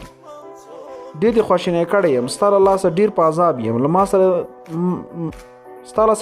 یم، ما له تا سره څه بد کړي چې نه مې پرېږدې، ما په خپل خال پرېږده. دا جملې مې څو ځلې له ځان سره تکرار کړې، خو د مقابل جانب هېڅ عکس العمل مې محسوس نه کړ. هغه که چیرې کوم وجود او یا سیوری و نو زما د پوښتنو ځوابول به یې مناسب نه ګڼل. له دې وروسته مې د هغې شتون مسلسل احساسوه. اوس نو له ما سره همدغه یوه لاره پاتې وه چې د کوم هوښیار نجومي سره وګورم او د دې ستونزې د حل لاره پیدا کړم. زه په دې ښار کې د کوم داسې هوښیار او مسلکي نجومي سره بلد نه وم چې زما مشکل یې را حل کړی وای. بالاخره یو ملګری مې داسې یو نجومي راته وروستم چې واقعا هوښیار او زما په معیار پوره سړی و. هغه په ډېر غور زما ټول داستان واورېد. راته یې وویل ته رښتیا له داسې سیوري سره ځان خلاصول غواړې؟ واضح خبره دی، همدې مشکل نه د خلاصون په نیت خو تا ته راغلی یم. ته ولې له خپل ځان خلاصول غواړې؟ ستا په پوښتنه پوه نه شوم صاحبه. ما ورته وویل ګرانه دا ته چې کوم شی یادوي او ځان ترې خلاصول غواړې دا بل څوک نه دی بلکې ته پخپله یې. هغه راته وویل له دې وړاندې چې کوم ارواپوه ستا د ماضي د کومې ګناه او د هغې پښیمانۍ کومه خبره کړې وه هغه درته رښتیا ویلي وو. خو اصلي خبره ستا د ماضي نه بلکې د حال د ولاړ شه خپله محاسبه وکړه چې تا څه کړي او څه کوي. که مطمئن شوې چې په سمه لار یې نو پوه شه دا سیوری به مثبت وي او که په غلطه وي نو دا به منفي وي. دا سیوری یوه هنداره وګڼه چې له نیکه مرغه له تا سره ملګری شوی دی. نو څه وکړم چې د دې سیوري د احساس نه ځان خلاص کړم. هیڅ مه کوه، خپل ظاهر او باطن پاک وساته. بالکل د هندارې په څیر په ځان کې وګوره چې کوم کارونه دې سم دي او کوم دې ناسم دي. په څه ډول ژوند تېروې، څومره دروغجن او څومره رښتونه یې. کله چې دا هر څه درته معلوم شي نو د خپلو سهو او خطاو د له منځه وړلو کوښښ وکړه. ډېر ژر به درته نامعلومه سیوری له احساسه خلاص شي. له هغه مې رخصت واخیست، کور ته ترې راغلم. د هغه خبرې ډېرې ښې وې، رښتیا یې ویلي وو. ما ځینې اخلاقي کمزورۍ درلودې، ما څه بلکې اکثره انسان یې لري، خو په ما کې یو څه زیاتې وې. یو خو ډېر فرض شناس نه وم، دروغ مې هم ویل، حسن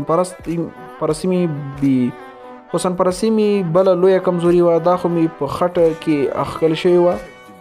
نو آیا دا ټولې خطاګانې به وي چې د یو سیوري په شکل زما تعقیب کوو؟ اوس مې باید د نفس د تزکیې کوښښ کړی وای. په انسان کې خو اصل کمزوري همدغه نفسي غوښتنې وي. د ګناه او ثواب سرچینه هم له همدې ځایه پیلېږي. په هر حال اوس مې کوښښ کوو تر څو ځان پاک او سپېڅلی وساتم. له دفتره مې څو ورځې رخصت واخیسته. په خپل ځان مې یو ډول جبر کړی و تر څو خپل ځان له ګناهونو پاک وساتم. خو دې کار هم څه نتیجه ورنه کړه. هغه سیوری اوس هم را سره ملګری و، بلکې له پخوا زیات شوی و. کله چې ډیر تنګ شوم خپلو نورو دوستانو ته مې د دې ستونزې د ذکر وکړ. د هغو په باور زه په رواني ناروغۍ اخته شوی وم. یو ځل بیا هم هغه نجومي ته ورغلم، ورته مې ویل ښاغلیه ستا په ټولو لارښوونو مې عمل وکړ خو ستونزه مې حل نه شوه او زه د هغې له احساسه خلاص نه شوم.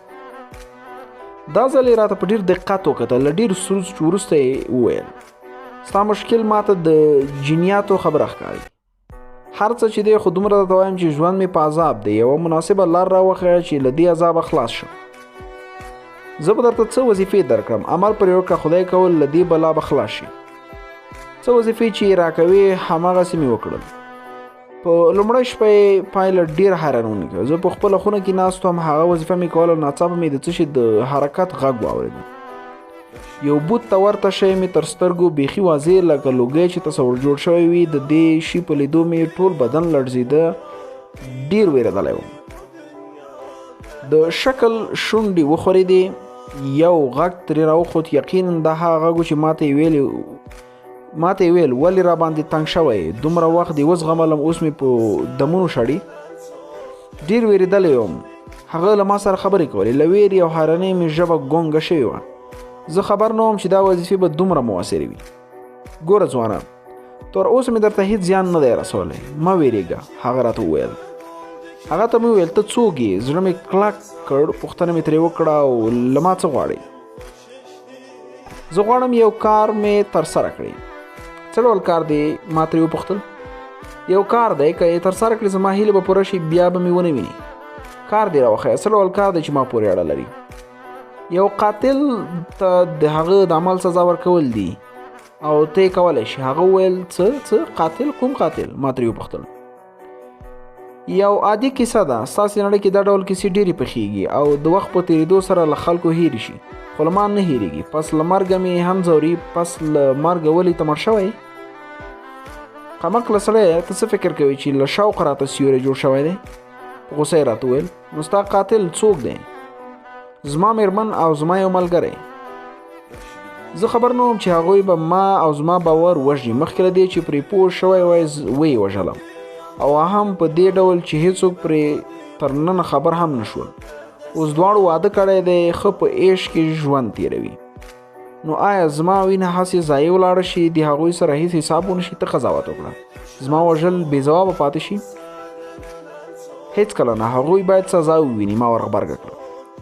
داسې خلکو ته باید د هغوی د اعمالو په حساب سزا ورکړی شي.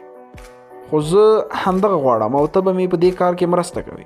هغه وویل زه به له تا سره څه مرسته وکړم؟ ته ته هغوی ته ټلیفون وکړه، ورته ووایه چې زه ستاسې په اړه د ټولو خبرو څخه خبر یم، د هغه ټول معلومات به زه درته درکړم. ویې ویروه، دومره یې وویروه چې په خپلو پولیسو ته ورشي او خپل کړی جرم اعتراف کړي. هو زه به دا کار ضرور کوم. دا خبره مې په داسې ډول وکړه چې ما هم ورته له غوسې غاښونه چیچلي وو. بې ستا له ویلو زه خپله غواړم په دې کار کې در سره مرسته وکړم. زه له داسې خلکو څخه کرکه لرم. اوس په دې خبره ځان پوه کړه چې هغوی څوک دي، نومونه یې څه دي او پټ رازونه یې څه دي.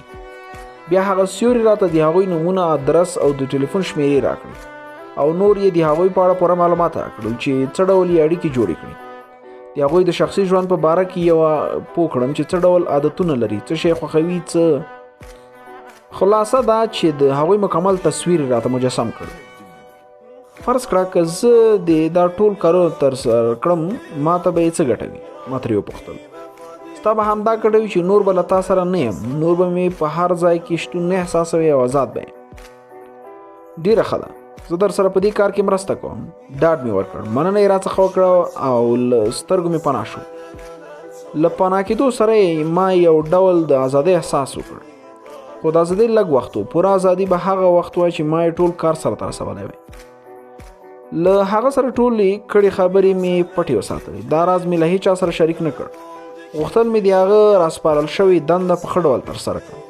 د هغه راکړې پتې او درسونه مې له ځانه سره نوټ کړي وو. بله ورځ د هغه په راکړې ادرس د هغوی کور ته ورغلم. هغه سیوری چې کوم ادرس راکړی و هغه واقعا یو ښکلی کور و. غوښتل مې کور یې ښه په نښه کړم. د هغوی له دروازې څخه په لږه لرې فاصله کې ودرېدم. له څه ځنډه وروسته په یوه موټر کې یوه ښځه او یو سړی راووتل. دا همدوی دواړه. ما یې شکلونه وپېژندل، د هغوی راښونې نښې ټولې پکې وې. اوس پوره باور یم چې د هغوی د هغه سیوري کیسه رښتیا وه.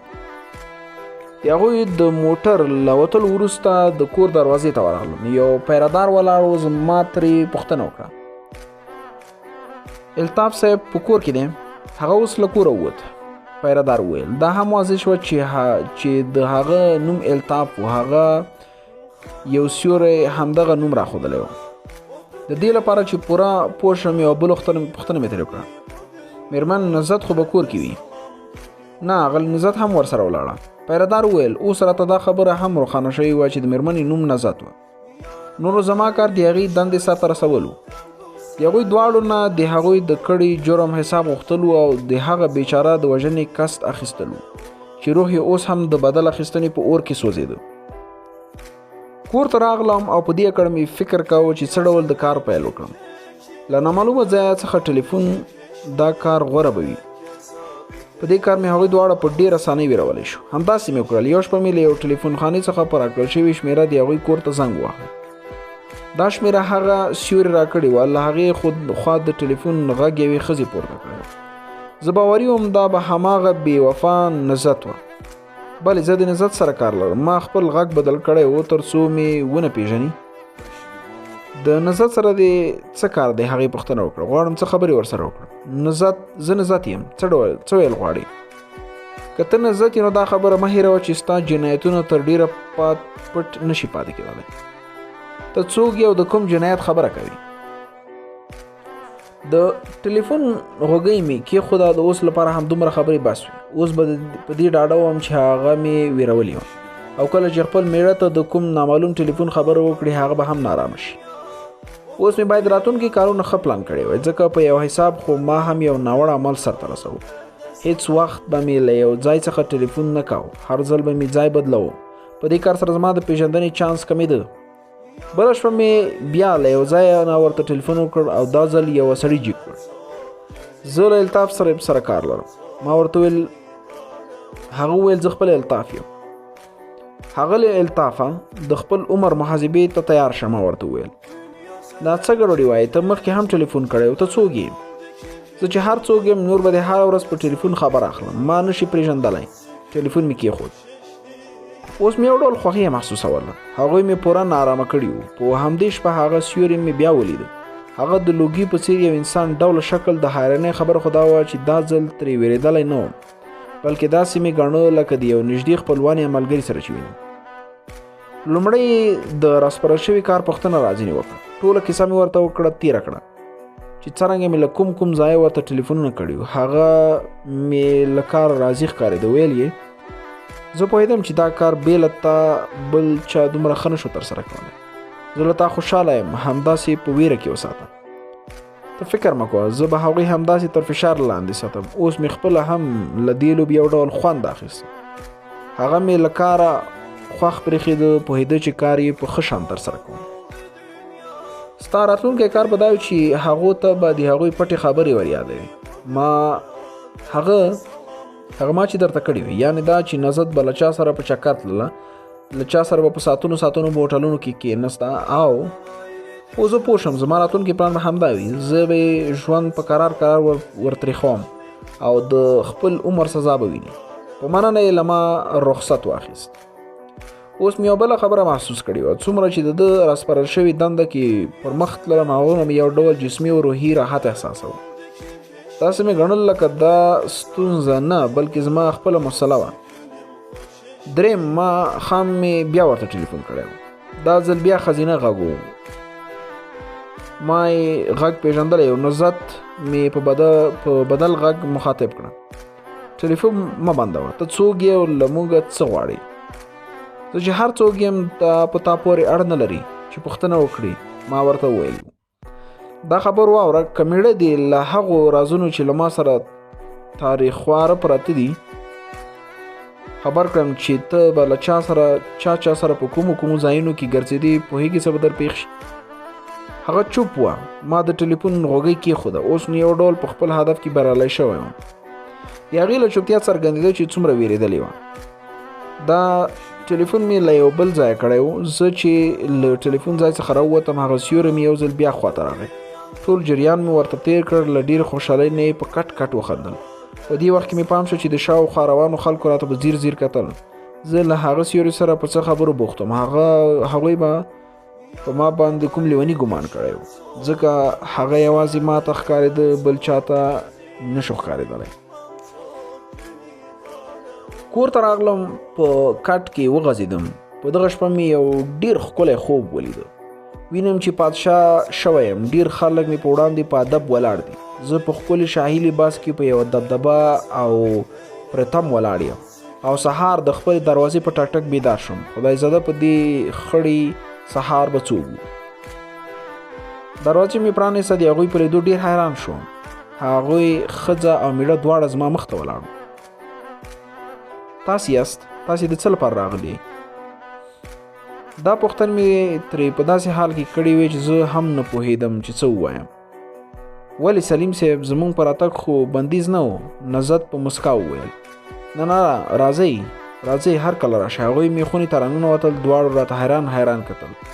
زه د دوی په دې ډول کتو ډېر وارخطا شوی وم. سلیم صاحب، دا په تا څه چل شوی دی؟ ولې د ناوړه عمل پیل کړی دی؟ نظت راڅخه وپوښتل. ناوړه عمل؟ کوم عمل ناوړه عمل؟ همدغه د نامعلومو ټلیفونو کول. ته څه فکر کوې چې زه ستا غږ نه پیژنم؟ په لومړي سر کې خو مې رښتیا هم ونه پیژندلې، خو وروسته پوه شوم چې دا ډول کار بې له تا بل څوک نه کوي. ولې داسې د لیونتوب کارونه کوي؟ سلیم صاحب، دا وار یې مېړه مخاطب کړم. که ته فکر کوې چې په دې کار به نظت ویروم او څه به ترلاسه کړم، نو سهوه شوی یې. نظت راته ستاسې د پخوانیو اړیکو ټوله کیسه کړې ده. یوه خبره یې له ما پټه نه ده پرېښې. زه خبر یم چې تاسو یو بل سره مینه لرله. دا څه ډېره د تعجب خبره نه ده. له واده مخکې دا ډول کیسې عامې وي، خو کله چې ودونه وشي او هر څوک په خپل کور شي، نو د ژوند لارې هم جلا شي. داسې هیڅوک نه کوي لکه ته چې تر اخره څوک نه پرېږدي.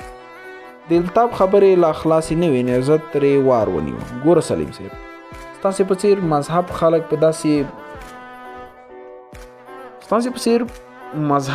خلک باید داسې ونه کړي. که پخوا مې التاب ته زما او ستا د پخوانیو اړیکو په اړه څه نه وی ویلي، نو ستا ټلیفونونه به مې رښتیا ژوند تریخ کړی و. خو اوس هیڅ نشي کولی. زه او الطاف پر یو بل پوره اعتماد او باور لرو. هغې خبرې کولې. زه ګنګس ناست وم. له نظت وروسته الطاف وویل: سلیم صاحب، نن مې یوازې خبرې کړي.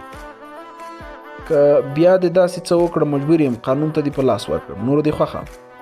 ګوره، تا زما په اړه غلط فکر کوئ. ما ورته وویل: دا هر څه زه په خپله خوښه نه کوم. دا هغه یو سیوری ماته ویلي. سیوری؟ کوم سیوری؟ یو سیوری دی چې تل ما سره وي. ما ته یې ستاسې په اړه ډېرې خبرې کړي دي چې تا او نظر دواړه هغه وژلی دی او واده مو کړی دی، خو د هغه روح تر اوسه له تاسې څخه د قسط اخیستنې په لټه ناکراره ګرځي. واه ډېر ښکلی او دردونکې کیسه ده. الطاف مسکی شو. سلیم صاحب فکر کوم د نظر بېلتون دې ونه شو زغملی، رواني مریضي دې پیدا کړې که څنګه؟ رواني ډاکټر ته لاړ شه. موږ پرېږده همدغه به درته ښه وي. هغوی دواړه روان شول. زه او هغه سیوری یوازې پاتې وو. راتلونکې شپه مې ډېره له درده ډکه وه. ډېره نارامه وم. کله مې په هنداره کې خپل مخ ته کتل او کله به د بام سر ته ختلو. ساعت مې نه تېرېده. نږدې و چې اعصاب مې له لاسه ورکړم. سهار وختي د ښار یو پیژندل شوي ارواپو ته ورغلم. په دې وخت کې نو زما ظاهري بڼه ډېره خرابه وه. سترګې مې له شوګیرې سرې اوښتې وې. ویښته مې ګډ وډ او کالي مې هم خیرن شوي وو. ارواپو ډاکټر اختر حسین ته مې خپله ټوله کیسه تېره کړه. په ډېر غور او همدردۍ زما د کیسې له اورېدو وروسته راته وویل، ستا له کیسې داسې نه معلومېږي چې هغه یو سیوری بل څوک نه و. هغه یو سیوری بل څوک نه و بلکې ته خپله وې او خپله دې خپل ځان تعقیب کوه. نو داسې څنګه کېدای شي ډاکټر صاحب؟ ما ترې وپوښتل. د دې پوښتنې ځواب خو ستا په خپله کیسه کې دی. له ما څه پوښتې؟ هغه وویل تا له نظر سره مینه لرله، هغې له بل چا سره واده کړی دی. ستا ذهن دا خبره نه وه منلې، ځکه نو تا غوښتل په هره بیه چې وي خپله یې کړې. تا په خپل ذهن کې داسې ګڼلې وه چې له هغې سره دې واده کړی دی. دواړه ګډ ژوند تېروئ. په دې وخت کې یو بل سړي ستاسې په منځ کې را پیدا کېږي. د نظر پام هغې ته وراوړي. دواړو ترمنځ مینه پیدا کېږي. یوه ورځ هغوی دواړه تا وژني او واده کوي. آیا همداسې نه ده؟ هو ډاکټر صاحب، بالکل همداسې ده. ما په خپل ذهن کې ګڼله چې هغې له ما سره بېوفایي کړې ده او د دې بدله به ترې اخلم. پس له همدې ځای دا ټوله ستونزه پیلېږي. هغه وویل تا خپله په خپل ذهن دا بلا زېږولې ده. دا یوه رواني ستونزه ده. له بده مرغه د خپلې تولید کړې بلا په پنجو کې نښتی وي. تا د خپل انتقام غوښتنې پیټې د هغه په غاړه اچولی و. دا هر څه ستا د خپل ذهن تولید دی. تا د الطاف او نظر نومونه له پخوا پیژندل. د هغوی له ادرس او ټلیفوني شمیرو هم خبر وي. ټولې خبرې دې په خپل ذهن کې پرتې وي. تا خپل هغوی ته ټلیفونونه کول. پایله یې دا شوه چې هغوی ستا درک معلوم کړی و او اوس دا دی زما مخ ته ناست دي. اوف خدایه، نو دا هر څه زما د خپل ذهن تولید و. ما خپل سر په خپلو دواړو لاسونو کلک نیولی و. یعنې د بهر نه هیڅ نه و، بالکل هیڅ نه و. هغه وویل ته خپله د خپل وجود سیوری جوړ شوی وي. اوس راته دا ووایه چې څرنګه خپل ځان له دې بلا خلاص کړم. ما ترې وپوښتل. په ډېرې اسانۍ کولی شي چې ځان ترې خلاص کړي. خپله ما ته ومنه. له ځان سره دا ومنه چې تا له یو چا سره مینه لرله او هغې اوس له بل چا سره واده کړی د بل چا ملکیت دی. بس له دې بلا به خلاص شي. هغه راته ډېره ښه لار راوښودلې وه. ما باید په ذهني ډول دا ماتې منلې وای او خپل انتقامي جذبه مې سړه کړې وای. همداسې مې وکړل. اوس مې د هغې د هېرولو کوښښ کوه. څه وخت مې چې هغه سیوری له ذهن او احساس څخه بیخي ورک شو، نو پوه شم چې د مینې او کرکې جذبه څومره شدیده وي. هر څوک که د انتقام اخیستنې د احساس په اور کې ژوند تېروي باید پوه شي چې د هغوی شاوخوا هم همداسې یو سیوری موجود دی او هڅوي چې دا ډول کړنې ترسره کړي. همدغه سیوری وي چې یو انسان هڅوي تر څو د بل انسان وینه توی کړي. تاسې به په ورځپاڼو کې له ډېرو داسې خبرونو سره مخ شوي یاست چې یو وژونکي له نیول کېدو وروسته پولیسو ته په تحقیق کې اعتراف کړی وي چې خوب کې راته ویل شوي وو چې فلانی ووژنه، جنت ته به لاړ شي، یا د شدید خشم په وجه یو څوک بل ووژني. نو دا هڅه دې سیوري کار وي او دا سیوری بل څوک نه دی. د سړي خپل شخصیت او هغه انتقامي جذبه وي. زه د خدای جل جلاله شکر ادا کوم چې په مناسب وخت دې سیوري له منګولو نه پر اخلاصېدو بریالی شو او کوم لوی جرم مې له لاسه ونه شو. اوس دا کیسه د دې لپاره ستاسو مخ ته ږدم. خدای مه کړه که ستاسو شاوخوا هم دا ډول کوم سیوری موجود وي نو لرې مه ځئ. په خپل ځان یې ولټوئ او را بهر یې کړئ. پای. محبوب، لیکوال ماکسیم ګورکی. دا د هغه وخت کیسه ده چې زه مکسیکو کې په زده کړو بوخت وم. په هغه ودانۍ کې چې اوسېدم یوه زړه او پخوانۍ ډیزاین جوړه شوی ودانۍ وه. په دې کور کې د اوسېدو یوازینۍ اساني دا وه چې کرایه یې لږه وه. زما د کوټې مخ ته به په بله خونه کې یوه جینۍ اوسېده. که ښځه ورته ووایو مناسبه به وي. هغه یو داسې ښځه وه چې زما مقصد دا دی چې چا پسې خبرې کول ښه کار نه دی. تاسې خپله ښه پوهېږئ. هغه د پولنډ اوسېدونکې وه. نوم یې تریسا و. سره ویښتان یې لوړه ونه او ښکلې څېره یې درلوده، خو مخ به یې تل د اندېښنو نښې ښکارېدې. هغه یوې داسې مجسمې ته ورته وه لکه هېڅکله یې چې نه وي خندلي. د هغې د کوټې دروازه زما د خونې وره ته مخامخ وه. هغه چې به کله په کور کې وه نو ما به خپله دروازه بندوله، خو داسې به ډېر لږ پېښېدل. هغه داسې چې د ورځې به زه په خپله خونه کې نه وم او د شپې به هغه نه وه. یوازې کله کله به په زینو کې ورسره مخ کېدم. د هغې په شونډو به یو ډول مسکا ښکارېده. نه پوهېږم ولې راته داسې ایسېدل لکه ما پورې چې خاندي. 2-3 ځلې مې د خپلې کوټې له دروازې په سخته نشه کې لیدلې وه. ویښته به یې ګډوډ او سترګې به یې سرې اوښتې وې. په داسې وخت کې به یې یو غږ راته کاوه: څه حال دی شاګرده؟ بیا به یې بې اختیاره وخندل. زما په زړه کې به یې کرکه نوره هم ډېره وه. د دې ډول خبرو او جملو له اورېدو په تنګ شوی وم. نو د کور د بدلون په لټه کې شوم. خو ستونزه پکې دا وه چې اول خو بله کوټه نه پیدا کېده، او که پیدا کېده هم نو کرا به یې زما په وس نه وه پوره. په کومه کوټه کې زه اوسېدم په هغې کې یو خوالی دا و چې له کړکۍ نه بهر یو ښکلې منظره تر لرې ښکارېده، او دا اساني بیا په بل ځای کې نه وه. بس له مجبورۍ مې دا هر څه زغمل. یوه ورځ په خپله خونه کې ستونی ستخ پروت وم. د کوټې چت ته مې کتل چې درس ته د نه تلو بهانه مې لټوله. په همدې فکر کوم چې د کوټې دروازه پرانیستل شوه. تریسا ناڅاپه خونې ته راننوته. سهار دې په خیر. هغې په ستغ اواز راته وویل: څه خبره ده؟ زه راپاڅېدم. د هغې په څېره کې د تذبذب او نارامۍ نښې ښکارېدې. زه تریسا په بند اواز وویل: زه له تا مرسته غواړم، یوه غوښتنه در څخه لرم. زه په خپل ځای کې ناست وم. هغې ته مې کتل. فکر مې کوه خبرې یې بدلې غوندې وې. ورته مې وویل: څه مرسته در سره وکړم؟ که زحمت درته نه وي، زه یو خط د چا لپاره لیکم. مقصد مې دا دی چې یو خط راته ولیکه، بس دومره کار دی. د هغې په خبرو کې یو ډول زارۍ او التجا معلومېده. په زړه کې ورته ډېر وغورېدم، خو په خوله مې هېڅ ورته ونه ویل. راځه کښېنه، ته ووایه، زه به یې لیکم. هغه غلی راغله. زما تر څنګ په څوکۍ کېناسته. داسې یې راته کتل لکه د ماشوم نه چې کومه غلطي شېږي او د ملامتۍ احساس کوي. د چا په نوم خط لیکي؟ ما ترې وپوښتل. د بورس کارپوف په نوم، هغې راته وویل.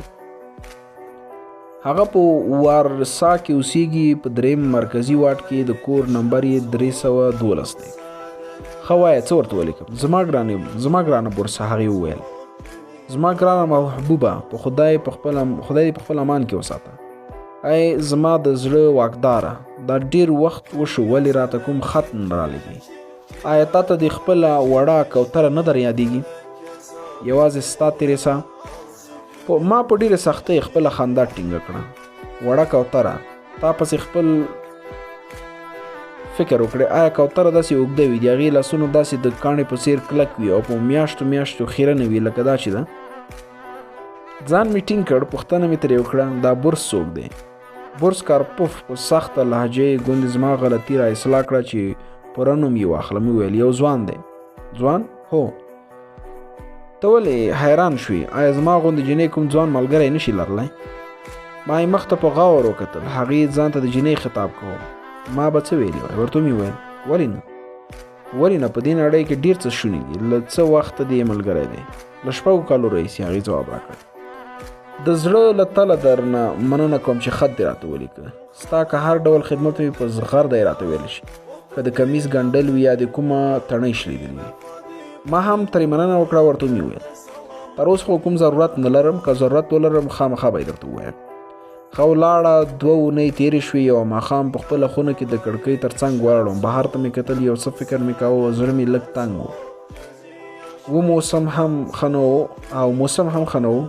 زه هم په همدې چرتونو کې ډوب وم چې دروازه خلاصه شوه. څوک راننوت. شاګرده، څه حال دی؟ څه کار خو به نه لرې؟ شاته مې وکتل. ګورم تریسا ولاړه ده. د هغې په انداز کې هم هماغه التجا او عاجزي ښکارېده. ما ځواب ورکړ: نه، هېڅ کار نه لرم، څه قیمت خو نشته. غواړم یو بل لیک راته ولیکي. هغه د هماغه بورس کارپوف په نوم؟ نه، دا ځل یې خط د هغې لخوا راته ولیکه. څه شی؟ زه څومره کم عقله یم. تریسا وویل دا خط زما لپاره نه دی، بخښنه غواړم، دا زما د یو دوست له طرفه دی، هغې زما په څیر یو ملګري ده، پوه شوې که نه؟ هغې ته خط لیکي. آیا ته د هغې بلې تریسا په نوم راته یو خط لیکلی شي؟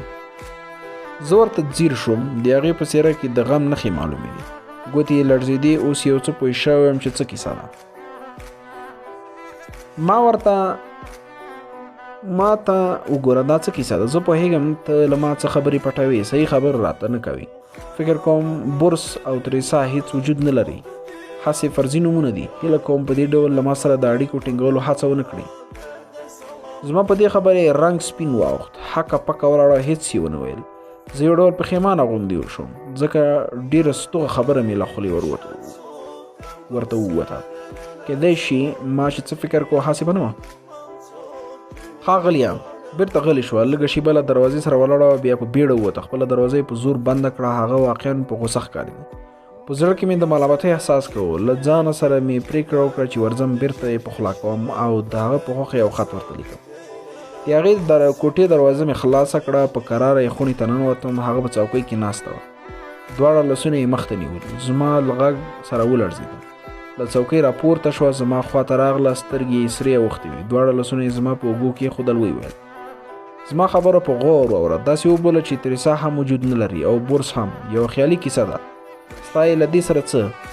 آیا د خط یو لیکل درته دومره لوی پیټی دی؟ فرض کړه نه بورس شته او نه تریسا، خو په خیالي وجود باندې یو څوک خوشحالېدلی شي، نو ولې خوشحاله نه شي؟ ما یې مخ ته په حیرانۍ وکتل. ورته مې وویل بخښنه غواړم، دا څه ډول خبره تاسې وایاست چې نه بورس شته او نه تریسا؟ هو همداسې ده، او نه کومه تریسا شته. تریسا خو زه خپله یم. زه هیڅ نه پوهېدم. د هغې سترګو ته مې کتل، په دې فکر کې وم چې موږ کې کوم یو لیونی دی، ځکه هغه په بیړه زما له څنګه پاڅېده، د میز په دراز کې د څه شي لټه شروع کړه، بیا یې یو کاغذ راواخیست. ویل تا ته د یو خط لیکل دومره دروند بار دی؟ کاغذ یې زما مخ ته کېښود. دا هغه لیک دی چې تا راته د بورس لپاره لیکلی و، که ته یې نشي لیکلی زه به یې په یو بل چا ولیکم. زه ولاړم، هغې ته مې کتل. ورته مې وویل ګوره تریسا، د دې ټولو خبرو نه مقصد څه دی؟ په بل چا یې ولې لیکي؟ ما خو د بورس لپاره یو خط درته لیکلی و چې تا نه دی ورستولی، نو زما څه ګناه ده؟ چېرته مې استولی؟ بورس ته؟ د بورس هیڅ وجود نشته، هغې وویل. زه وایم کاش هغه وایي ما چې خپل خیالي محبوب بورس ته خط لیکلی و، نو په دې کې د چا څه توان؟ هغه په حقیقت کې هیڅ وجود نه لري. زه چې د هغې په نوم کوم خط لیکم، داسې احساسوم چې هغه چېرته شته دی، هغه پر ما مین دی. بیا یو بل لیک د هغې له خوا تریسا خپل ځان ته لیکم، بیا یې بېرته ځواب لیکم، او داسې ادامه لري. له دې خبرو سره یې له سترګو غټې اوښکې راتوی شوې. که تا د بورس له خوا دا خط راته لیکلی وای، نو په دې خبره به مې زړه ته تسلي ورکولی زما محبوب بورس چېرته شته دی. داسې به مې په زړه کې یوه نوې نړۍ آباده کړې وای، او د دې بدرنګې نړۍ ډېر غمونه به مې یو څه کم شوي وای. په دې کې ستا یا د دې خلکو څه توان دی؟ ما سر ښکته نیولی و، لکه تورن چې په محکمه کې ټیټ سره ولاړ وي. له سترګو مې اوښکې داسې روانې وې چې مخ ته ټولې جامې مې لمدې شوې وې.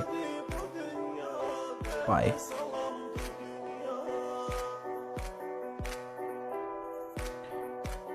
د شیطان لاس، لیکوال لیو ټولستوی. یو غریب بزګر سهار وختي خپلې کروندې ته د یوې کولو لپاره ولاړ. له کوره یې لږه ډوډۍ د غرمې لپاره واخیسته. ډوډۍ په بالاپوښ کې کېښوده. خپل یې په لاس په کار پورې کړ. له غرمې مخکې یو څه ستړی شو. اسونه یې د سریدو لپاره پرانیستل. خپله د یوې ګڼې ونې لاندې د ډوډۍ خوړلو په نیت کېناست. بالاپوښ یې پرانیست، ګوري چې ډوډۍ پکې نشته. ډېر حیران شو. له ځانه یې سره یې وویل له سهاره خو په دې لاره څوک تېر شوي هم نه دي، ډوډۍ ولې ورکه شوه؟ هیڅ پوه نه شو، خو سره له دې هم ډېر پریشانه نه شو. له ده لږ هاخوا د ونو تر شا د شیطان شاګرد ناست و. ډوډۍ هغه پټه کړې وه. د هغه دا باور و ګوندې بزګر به د ډوډۍ د ورکېدو په سبب غوسه شي، بدې خبرې او ښکنځل به وکړي، خو داسې کولو به یې عملنامه به یې توره شي. خو د هغه د توقع خلاف داسې ونه شول. بزګر پاڅېده، په چینه کې اوبه وڅښلې، یوه شېبه د ونې لاندې و غځېده، بېرته یې کار شروع کړ. د شیطان شاګرد ډیر خپه شو. زر خپل استاد ته ورغی، ټوله کیسه یې ورته تېره کړه. شیطان ډیر ورته وویل ته ډیر تنبل او نالایق یې، خپل وظیفه په ښه ډول نشي سرته رسولی. که په 2-3 کالو کې دې کار ښه پایله ونه لرله باید جزا وویني. د شیطان شاګرد بزګر په جامه هم هغه کروندګر ته ورغی، په ګېډه ورسره مزدور شو. لومړي کال یې خپل بادر بزګر ته مشوره ورکړه چې په تیتو ژورو ځمکو کې کارګري وکړي. بزګر ورسره ومنله. په دې کال له سره باران ونه شو. چا لوړې ځمکې کرلې وې، ټول فصلونه یې له تندي وسوځېدل، خو ده چې ژورې ځمکې کرلې وې ډېر ښه فصل یې وشو. په بل کال کې د شیطان شاګرد بزګر ته په للمې ځمکو کې د کرلو مشوره ورکړه. هغې خبره ومنله. په دې کال کې دومره زیات بارانونه وشول چې د ژورو ځمکو ټول فصلونه د اوبو د ډنډېدو په سبب خراب شول. برعکس د دې بزګر للمې ځمکو ډېر ښه فصل وکړ. ټولې خونې له غنمو ډکې شوې. د غلۍ نرخ ډیر لوړ و. د دانو په لور یې لوړ دومره پیسې وګټلې چې په کور کې د ایښودو ځای نه. د شیطان شاګرد ورته د شرابو د جوړولو چل ور زده کړ. بزګر به شراب خرڅول، هم یې خپل څښل. د دې له لارې دومره شتمني پیدا کړ چې خپل تېرې بدې ورځې له یادې ووتې. شاګرد خپل استاد شیطان ته ورغی، ورته وویل پخوا چې په کوم کار کې ناکام وم اوس پکې ښه پر مخ روان یم. شیطان ورته وویل زه چې یو کار په خپله ونه وینم باور پرې نشم کولی. دواړه د بزګر کور ته ولاړه. هلته په یو پټ ځای کې کېناستل. د یو واړه میز تر څنګ بزګر او نورې قبایلي سرداران ناست ول. د بزګر مېرمنې په وار هغوی جامونه ویشل. یو ځل یې پښه له میز سره ونښته. له لاسه یې د شرابو پیاله چپه شوه. بزګر ورته په غوسه وویل ای بدبختې پام کوه، اوبه خو نه دي چې داسې یې تویوي. شاګرد استاد ته وکتل، دواړه مسکی شو. په دې وخت کې یو ستړی مسافر چې له جامو بېوزلۍ معلومېده په لاره تېرېده. له دوی د شرابو غوښتنه وکړه. بزګر ورته په تریو ټنډه وویل لار دې ووهه، دا د ستړیو ځای نه دی. بیچاره ترې ناهیلی روان شو. شیطان وخندل. شاګرد وویل ډېر څه به ووینې، لږ صبر وکړه. بزګر او انډیوالانو یې نور جامونه تش کړل. په نشه کې یو د بل صفتونه شروع کړل. داسې تقریرونه یې وکړل چې یوه خبره هم پکې رښتیا نه وه. شیطان ډیر خوشحاله شو. ویل د درواغو او فریب لپاره دا ښه شربت دی. که په خلکو کې عام شي زموږ مریدان به هم ورسره زیات شي. شاګرد یې وویل اوس خو د ګیدړانو په څیر یو له بله صفتونه کوي، ډیر زر به ترې لیوان جوړ شي. په دې وخت کې بله دوره جامونه وڅښل شول. بزګر او انډیوالان یې له وړاندې غرق نشه وو. اوس یې یو بله په کنځلو لاس پورې کړ. لاس یې سره واچول، ډیر زیات ووهل.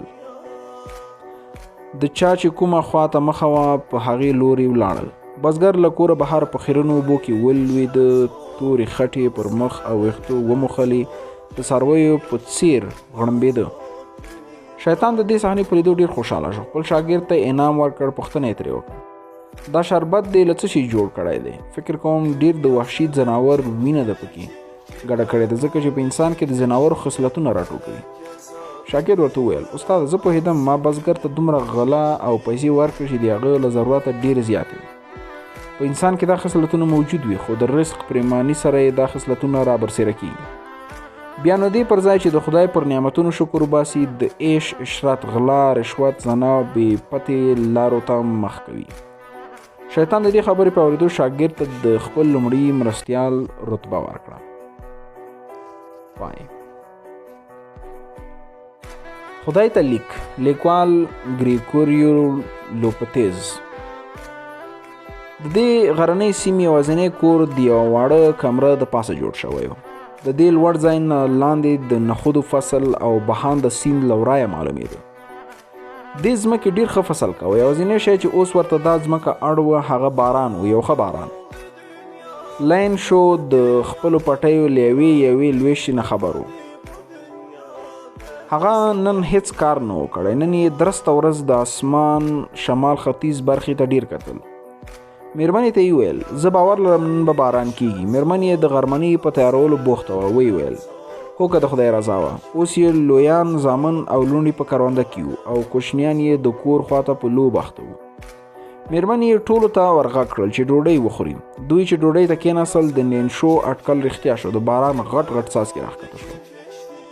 د اسمان له شمال ختیځې خوا د وریځو غرونه را روان وو. هوا هم ورسره ملګرې وه. لنشو پټیو ته ووت، غوښتل یې په فصل کې د باران اوبه پخپله وویني. کور ته چې راغی له ډېرې خوښۍ مېرمنې ته په لوړ اواز وویل دا نن چې له اسمانه راورېږي دا باران نه دی بلکې مایده پیسې راورېږي. غټ څاڅکي یو ګوني او واړه څاڅکي غیر انونه دي. مېرمنې ته یې وکتل، ویې ویل سږنی فصل به که خدای کول ډېر ښه وي. په ډېر ښه وخت کې پرې باران وشو. ایله به په ګل کې دي. د ده خبره لا خلاصه نه وه. له توند باران سره د ګلۍ دانې را لویې شوې. سپینې غټې غټې دانې. کوچنیانو چې د ګلۍ دانې ولیدې په منډه له خونې راووت. د دانو په ټولولو یې شروع کړه. ماشومان یې خوشحاله، خو له پلار یې د ګلۍ د دانو په لیدو خفه شو. له ځانه سره یې وویل کار یو څه خراب شو، امید دې ژر به ودرېږي. خو د هغه د توقع خلاف ګلۍ تر ډېره وورېده. غرونه او کروندې داسې سپین ښکارېدل لکه چا چې سپین څادر پرې غوړولی وي. په ونو کې یوه پاڼه نه وه پاتې. ټولې څانګې بربنډې شوې وي. د نخودو د بوټو کې یو ګل پاتې نه شو. لینشو ډېر بې چرته شو.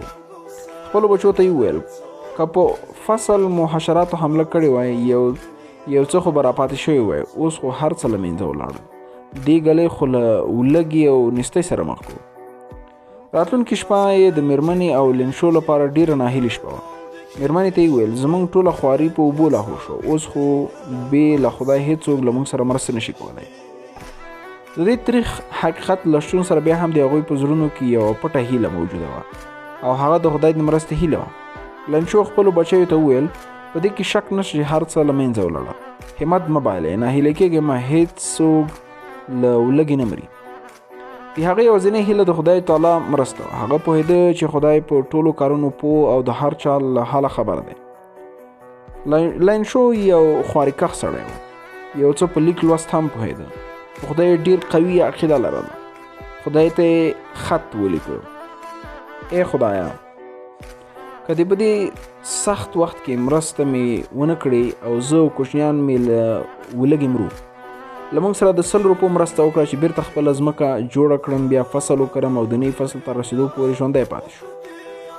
ځکه چې ګلۍ فصلونه خراب کړل. د لیک په پاکټ یې ولیکل خدای ته دې ورسېږي. د خط کڅوړه یې کلکه بنده کړه. په غمجن زړه د ښار خواته رهي شو. ښار ته په رسېدو یې د پوستې ټکټ د لیک په پاکټ ونښله او پوستې ته یې وسپاره. د دې پوستې یوه بوډا کارکوونکي د ده لیک ولید. په خپل ټول عمر یې په دې ادرس د چا لیک نه ولیدلی. د خط پاکټ یې د پوستخانې مشر ته په میز کېښود. دی ډېر خوش طبیعته سړی و. د خط په لیدو یې ډېر وخندل، خو ډېر ژر جدي شو. د لیک پاکټ یې راپورته کړ. ویې ویل څه قوي ایمان دی د خط لیکونکي، کاش ما هم داسې پخه عقیده درلودای. یو ښه شی به یې چرت وواهه. له ځانه سره یې وویل دا ډول خلک باید ناهیلي نشي. د پوستې نورو کارکوونکو ته یې وویل د دغه سړي لیک باید ولولو او مناسب ځواب یې ورکړو. پاکټ یې پرانیست، لیک یې ولوست، پوه شو چې دا لیک یوازې لیکلي ځواب نه غواړي بلکې د یو څه مالي مرستې مستحق دی. خپلو ملګرو سره یې مشوره وکړه. ټولو د خپلې وسې په اندازه پسپنه ورسره واچوله. کومې پیسې چې د خط لیکونکي غوښتې هغومره پوره نه شوې، خو د هغې له نیمایي څخه یو څه زیاتې راټولې شوې. پیسې په پاکټ کې له یو ټوټه کاغذ سره کېښودې. په کاغذ یې ولیکل د خدای لخوا د لینشو ته ورسېږي. بله اونۍ لین راغی. د پوستې له مسؤلینو یې پوښتنه وکړه چې زما په نوم خو کوم لیک نه دی راغلی. د پوستې مشر ته په خپل لاس هغه لیک وسپاره. د پاکټ له سپارلو سره یې داسې حس کړل ګوندې یو ستر د خیر کار یې ترسره کړی دی. په یوه سترګه یې لینشو له دروازې څاره چې څه احساس کوي. لینشو د پیسو په ترلاسه کولو هیڅ حیران نه و.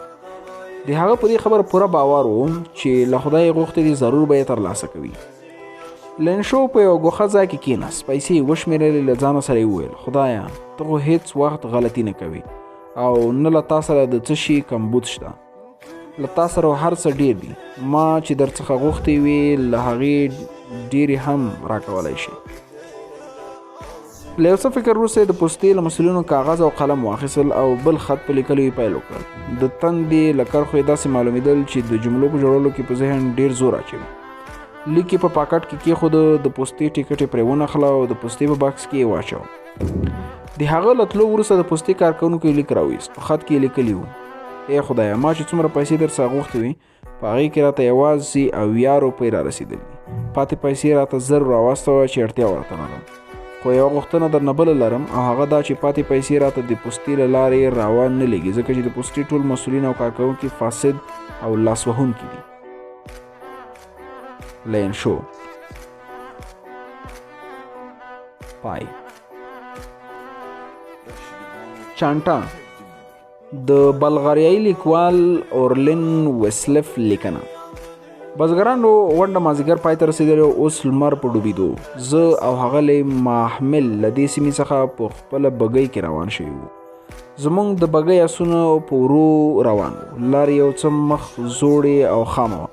د بګۍ د اوسپنیزو څرخونو اواز د دې خاموشۍ غرنې لارې سکوت مات کړی و. د لارې د ورانۍ له امله زموږ بګۍ په یوه او بل اړخ زنګېده. زما سترګې پټې وې، خوب وړی وم. موږ به څه نیمه لار وهلې وه چې د محمل غږ مې د خوب لړۍ وشلوله. ویده شوی نه هغه محمل، هسې مې سترګې ورغلي. خوښه دې نه ده چې همدلته استراحت وکړو، اسونه به وڅریږي، موږ به لږه ساه جوړه کړو. محمل د اسونو په پرانستیا لګیا و. زه لاندې د سیند غاړې ته راکوز شوم. خپل بالاپوښ مې په ځمکه خپور کړ، اوږد پرې وغځېدم. اوس د شپې لومړۍ برخه شروع وه. محمل چې له کاره اوزګار شو زما خواته راغی. زه یې پروت ولیدم. ویې ویل: ښه شپه دې جوړه کړې ده. هغه هم زما تر څنګ نیم وغځېده. پاس په اسمان کې ستورو سترګکونه وهل. د سیند غږ او د باد سره د ونو د پاڼو اواز یو ډول نرمه موسیقي غږوله. له لرې د شوګیرینو مرغانو ټپې اورېدل کېدې. داسې مې حس کول لکه په هوا کې چې ګرځم. خو ډېر زر د محمل دا غږ چوپیا ماته کړه. ویې ویل: څه ویرونکی چاپېریال دی. پورته اسمان ته یې وکتل. ویرونکی چاپېریال؟ هو، ویرونکی، وحشتناک. له ځان سره وغورېد. زه د محمل په خبرو مسکی شوم. هغه یو ساده بزګر و. ورته مې ویل: ښاغلی محمله، دا ویره موږ ته په میراث راپاتې ده. په لرغونو زمانو کې د انسان سره د فطرت په اړه معلومات موجود نه وو، نو دا ویر او وهم د هغه وخت له موږ سره ملګری شوی دی. نه دا خبره نه ده. محمل مې ژر خبر راغوڅه کړه. ما په یوازیتوب کې ډېر ځلې دا ویره محسوس کړې ده. د دې لامل یوازیتوب نه بلکې بل شی دی، شاید د احتساب ویره. پخوا چې مې څه کړي دي د هغه د حساب کتاب ویره. داسې محسوسوم لکه څوک چې غږ راته کوي. محمله د پوښتنو ځواب راکړه. تا کله ځواب ورکړی دی؟ ما ورته د ټوکې په ډول وویل. اوس راته محمل د جهالت د زمانې زوړ فکري سړی ښکارېده. یو سوړ اسویلی وویست. ویې ویل: ځوانه، ځواب به یې په داسې حال سړی څرنګه ورکړي چې تا څوک وژلی دي؟ څه؟ ولې محمله، تا څوک وژلی دي؟ ما ترې په حیرانۍ وپوښتل. هو، ما یو سړی وژلی و، یو ځوان او یو پلار. رښتیا وایې محمله که ټوکې را سره کوې؟ هو، رښتیا وایم، ټوکې در سره نه کوم. سګرټ او اورلګید یې له جیبه راویست، ویې لګاو. یوه شېبه یې د مخ تیلی په رڼا وځېدله. بېرته په تپه تیاره کې ورک شو. ویرېږه مه، هغه راته وویل. د ویرې خبره نه ده. ما چې څه کړي دي هغه د جنایت او جرم په حد کې نه راځي چې په هغې دوسیه نه جوړېږي. هېڅ سزا پرې نه راځي. البته د خپل کړي جرم سزا زه خپل ځان ته ورکوم. زه هدیرو ته ډېر ځم، مړو ته ډېرې دعاوې کوم. د مرستندویه ادارو سره مې ډېرې مرستې کړې دي. د یو یتیم کفالت مې کړی دی. هغه قتل مې تر ننه پورې نه دی هېر کړی. ډېر مې ځوروي، خو چې شپه شي او ویده کېدل غواړم د هغه دردمنه څېره مې سترګو ته ودرېږي. د هغه د مرګ صحنه مې اوس هم ځوروي او خفه کوي مې. محمل په خبرو کې یوه ښه شېبه په جرات کې ولاړ و. بیا یې خبرې پیل کړې. دا د ډېر وخت خبره ده. د دوهمې نړیوالې جګړې کیسه ده. ما 2 فرانسوي اسیران نیولي وو. ما دغه 2 بندیان روان کړي وو چې د شاه لخوا فرانسوي ځواکونو ډزې راباندې وکړي. له دې ورختیې مې د شاه چانټه د عسکري سامان کڅوړه چېرته ولوېده. زما زیات پام د دغو بندیانو ته و. له همدې امله مې د چانټې لټه ونه شوه کړه چې زما یو څه شخصي شیان هم پکې وو. زما افسرانو د بندیانو د لیدو په خوښې د چانټې پوښتنې راڅخه ونه کړې. خو ځوانه، ته څه خبر یې چې یو عسکر بې چانټې څومره بد ښکاري؟ زما ملګرو چې زه بې چانټې ولیدم ټوکې او ملنډې یې راپورې وکړې. ځینې شیان مې په یوه زاړه ټوکر کې په شاپوري تړلي وو. د هغې په لیدو یې نور هم راپورې وخندل. محمل له سګرټه یو اوږد کش وویست. په ټوخي کې یې وویل ته کم عمره سړی تا جګړه نه ده لیدلې. د جګړې د پیل شیبه ډېره ترخه او ډېره ویرونکې وي. له بریده وړاندې د برید د کېدو انتظار ډېر سخت او نارامونکی وي. په دغه ورځ د برید امکان و. موږ ټول په دې فکر کې د تیارسۍ په حال کې وو چې ناببره حمله پیل شوه. دا ډېره ناڅاپي حمله وه. هر څه لړزېدل. د حوصلې پر ځای د ساتلو په نیت مې د هغه لوستل پیل کړل چې اوس راته لږ کور رسېدلی وي. په خط کې لیکلي وو چې لمسی مې زېږېدلی او زوی مې په فوج کې د خدمت لپاره جلب شوی دی. په ذهن کې راتېر شو د جنګ حالت دی. امکان لري زه او زوی مې دواړه په جګړو کې ومرو. خو بیرته مې زړه ته په دې تسلي ورکړه چې لمسی خو مې شته ده. دا به زموږ د راتلونکي وارث وي. زه په همدې فکرونو کې ډوب وم چې د څنګ ملګرو په خندا مې پام د هغوی لور ته وګرځېده چې یو بل ته یې ویل محمل ته وګوره په کومو چرتونو کې ډوب دی. بل یې وویل شاید د چانټې د ورکېدو ویره به کوي. دواړه راپورې خندل. په ما یې خندا د توپ د درز په څیر لګېده. سخت بمبار د شروع دښمن فوج مخ ته را روان و. اوس موږ مورچو ته ډېر نږدې شو. موږ له خپلو مورچو ووتو او د هغه سره لاس په لاس شو. دواړو خواو ته ډېر زیات تلفات اوښتي وو. زموږ مقاومت هغوی یو څه شاته تګ وایستل. ناڅاپه مې د وړو بوټو تر شا یو فرانسوي عسکر ولید چې په ژوبه حالت کې منډې وهي. زه ډېر ستړی شوی وم خو د هغه په لیدو مې خپله ستړیا هېره شوه. که د هغې په شا مې هغه زیړ رنګه عسکري چانټه نه وای لیدلې پرې ایښې به مې وو. اوس مې سترګې په زیړ رنګه عسکري چانټه کې وې. په منډو ورپسې وم. هغه لږ څه را باندې بې دمه ولوېده. زه یې سر ته ودرېدم. د ټوپک شپېلۍ مې د هغه په سر کېښوده. په لوړ غږ مې ترې چانټه وغوښته. هغه په غېږ کې کلک ونیوله. په فرانسوي ژبه یې انفټني وویل. زه پوه نه شوم چې څه یې وویل. زه بیا ورسره وروسته د دې ټکي په معنا پوه شوم چې په فرانسوي ژبه کې انفټني ماشوم ته وایي. د هغه له شونډو وینه بهېده. زما په دویم غږ هغه په لړزه کڅوړې ته لاس ننویست. له هغې د څه شي د راایستلو هڅه کوله. ما په دې شک ګوندې کوم مهلک شی را باندې باسي. دور مې پرې نه خود. 2 فایره مې پرې وکړل. له خولې یو له درده ډکه زګروی وخوت. دواړې سترګې زما لور ته غړېدلې پاتې شوې. لاس یې بې دمه له چانټې راووت. په لاس کې د یو وړوکي ماشوم تصویر کلک نیولی و. ته پوه شوې دا د هغه زوی تصویر و. غوښتل مې تصویر یې له لاسه واخلم. د هغه مخ مې په دواړو لاسونو کې ونیو. په دې نیت ګوندې ژوندی به وي. ورمېږ یوې خوا ته لاړه بې حسه. جسد یې زما په وړاندې پروت و. روح ترې الوتی و. تصویر مې د هغه له لاسه واخیست. هغه د یو ښکلي ګلالي ماشوم تصویر و چې په یو څوکۍ کې پروت و. سترګو یې راته خندل. لاسونه یې راته خلاص نیولي وو. په معصومه څېره یې د پلار د وینو څاڅکي پراته وو. نور مې ورته نه شو کتلی. د هغه په لیدو مې خپل نوی زېږېدلی لمسي سترګو ته ودرېده. محمل خپله کیسه ټوله زما سترګې د اسمان په ستورو کې ګرځېدې. د کیسې د صحنې په اړه مې چرت وواهه. یو وخت د هغه ژړغونې غږ ته ځیر شوم. خبرې یې په ستونو کې ونښتې. ما ته د پوښتنې وخت پیدا شو. ولې دې وژاړو؟ ولې مې وژاړو؟ په غریو نیولې غږ یې زما پوښتنه تکرار کړه. زه ډېر څه ویلی نه شم. دومره ته وایم چې جنګ د ډېرو بدبختیو مور ده. مرګونه، ویره، وحشت، لږې، تندې او نورې ډېرې بدبختۍ زېږوي. هغه یوه ویرونکې زمانه وه. اوس چې جګړې پای ته رسېدلې هم ده. د هغه وخت ویره او خوف اوس هم را سره ملګری دی. ځکه نو کله کله ډېر ویرېږم. ډېر زیات. پای. هنداره. لیکوال کاتیول سپندریز.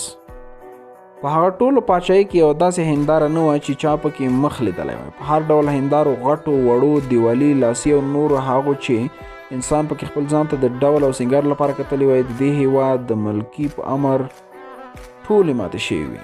ملکې په امر ټولې ماتې شوې وې. که به د چا له کوره د هندارې وړه ټوټه هم ترلاسه شوه نو د ملکې د فرمان له مخې به ورته سخته جزا ورکړل کېده. دلته د هندارې ساتل، جوړول او په هغې کې خپل مخ ته کتل لویه ګناه ګڼل کېده. د دې بندیز لامل څه دومره پټه او پیچلې خبره نه وه. څوک چې پرې نه وای پوهېدلی د دې پاچاهي ملکه ډېره بدرنګه او بدشکله ښځه وه. دومره بدرنګه چې یو بدرنګ ځناور سره هم د پرتلې وړ نه وه. ملکې ته د خپلې بدرنګۍ احساس شوی و. هغې دا هوډ کړی و چې هېڅکله به خپل مخ په هندارو کې نه ګوري، نو ځکه یې د خپلې پاچاهۍ له قلمروه د هندارو مخ ورک کړی و او د هندارو ساتل یې منع ګرځولي وو. ملکه په دې خبره ډاډه وه چې په ټوله پاچاهۍ کې چا خپل مخ نه شو لیدلی. هېڅوک نه پوهېدل چې څوک ښایسته او څوک بدرنګ دي. که د چا سترګې به ډېرې ښکلې وي او مخ به یې د ګلاب په څېر ښایسته و چې خپل مخ یې لیدلی نه شو، نو په دې ښایست څه. د دې هېواد د رڼو اوبو په ټولو زیرمو، سیندونو، ویالو، چینو او ډنډو کې هم چا خپله څېر نه شوه لیدلی، ځکه چې هوښیاري او زیرکي ملکې هلته هم خپل څارونکي درولي وو. د لویو جهیلونو له غاړو یې جګ دیوالونه راتاو کړي وو او د اوبو څاګانو نه د اوبو د رایسرو سطلونه هم د دولت لخوا ورکړل شوي.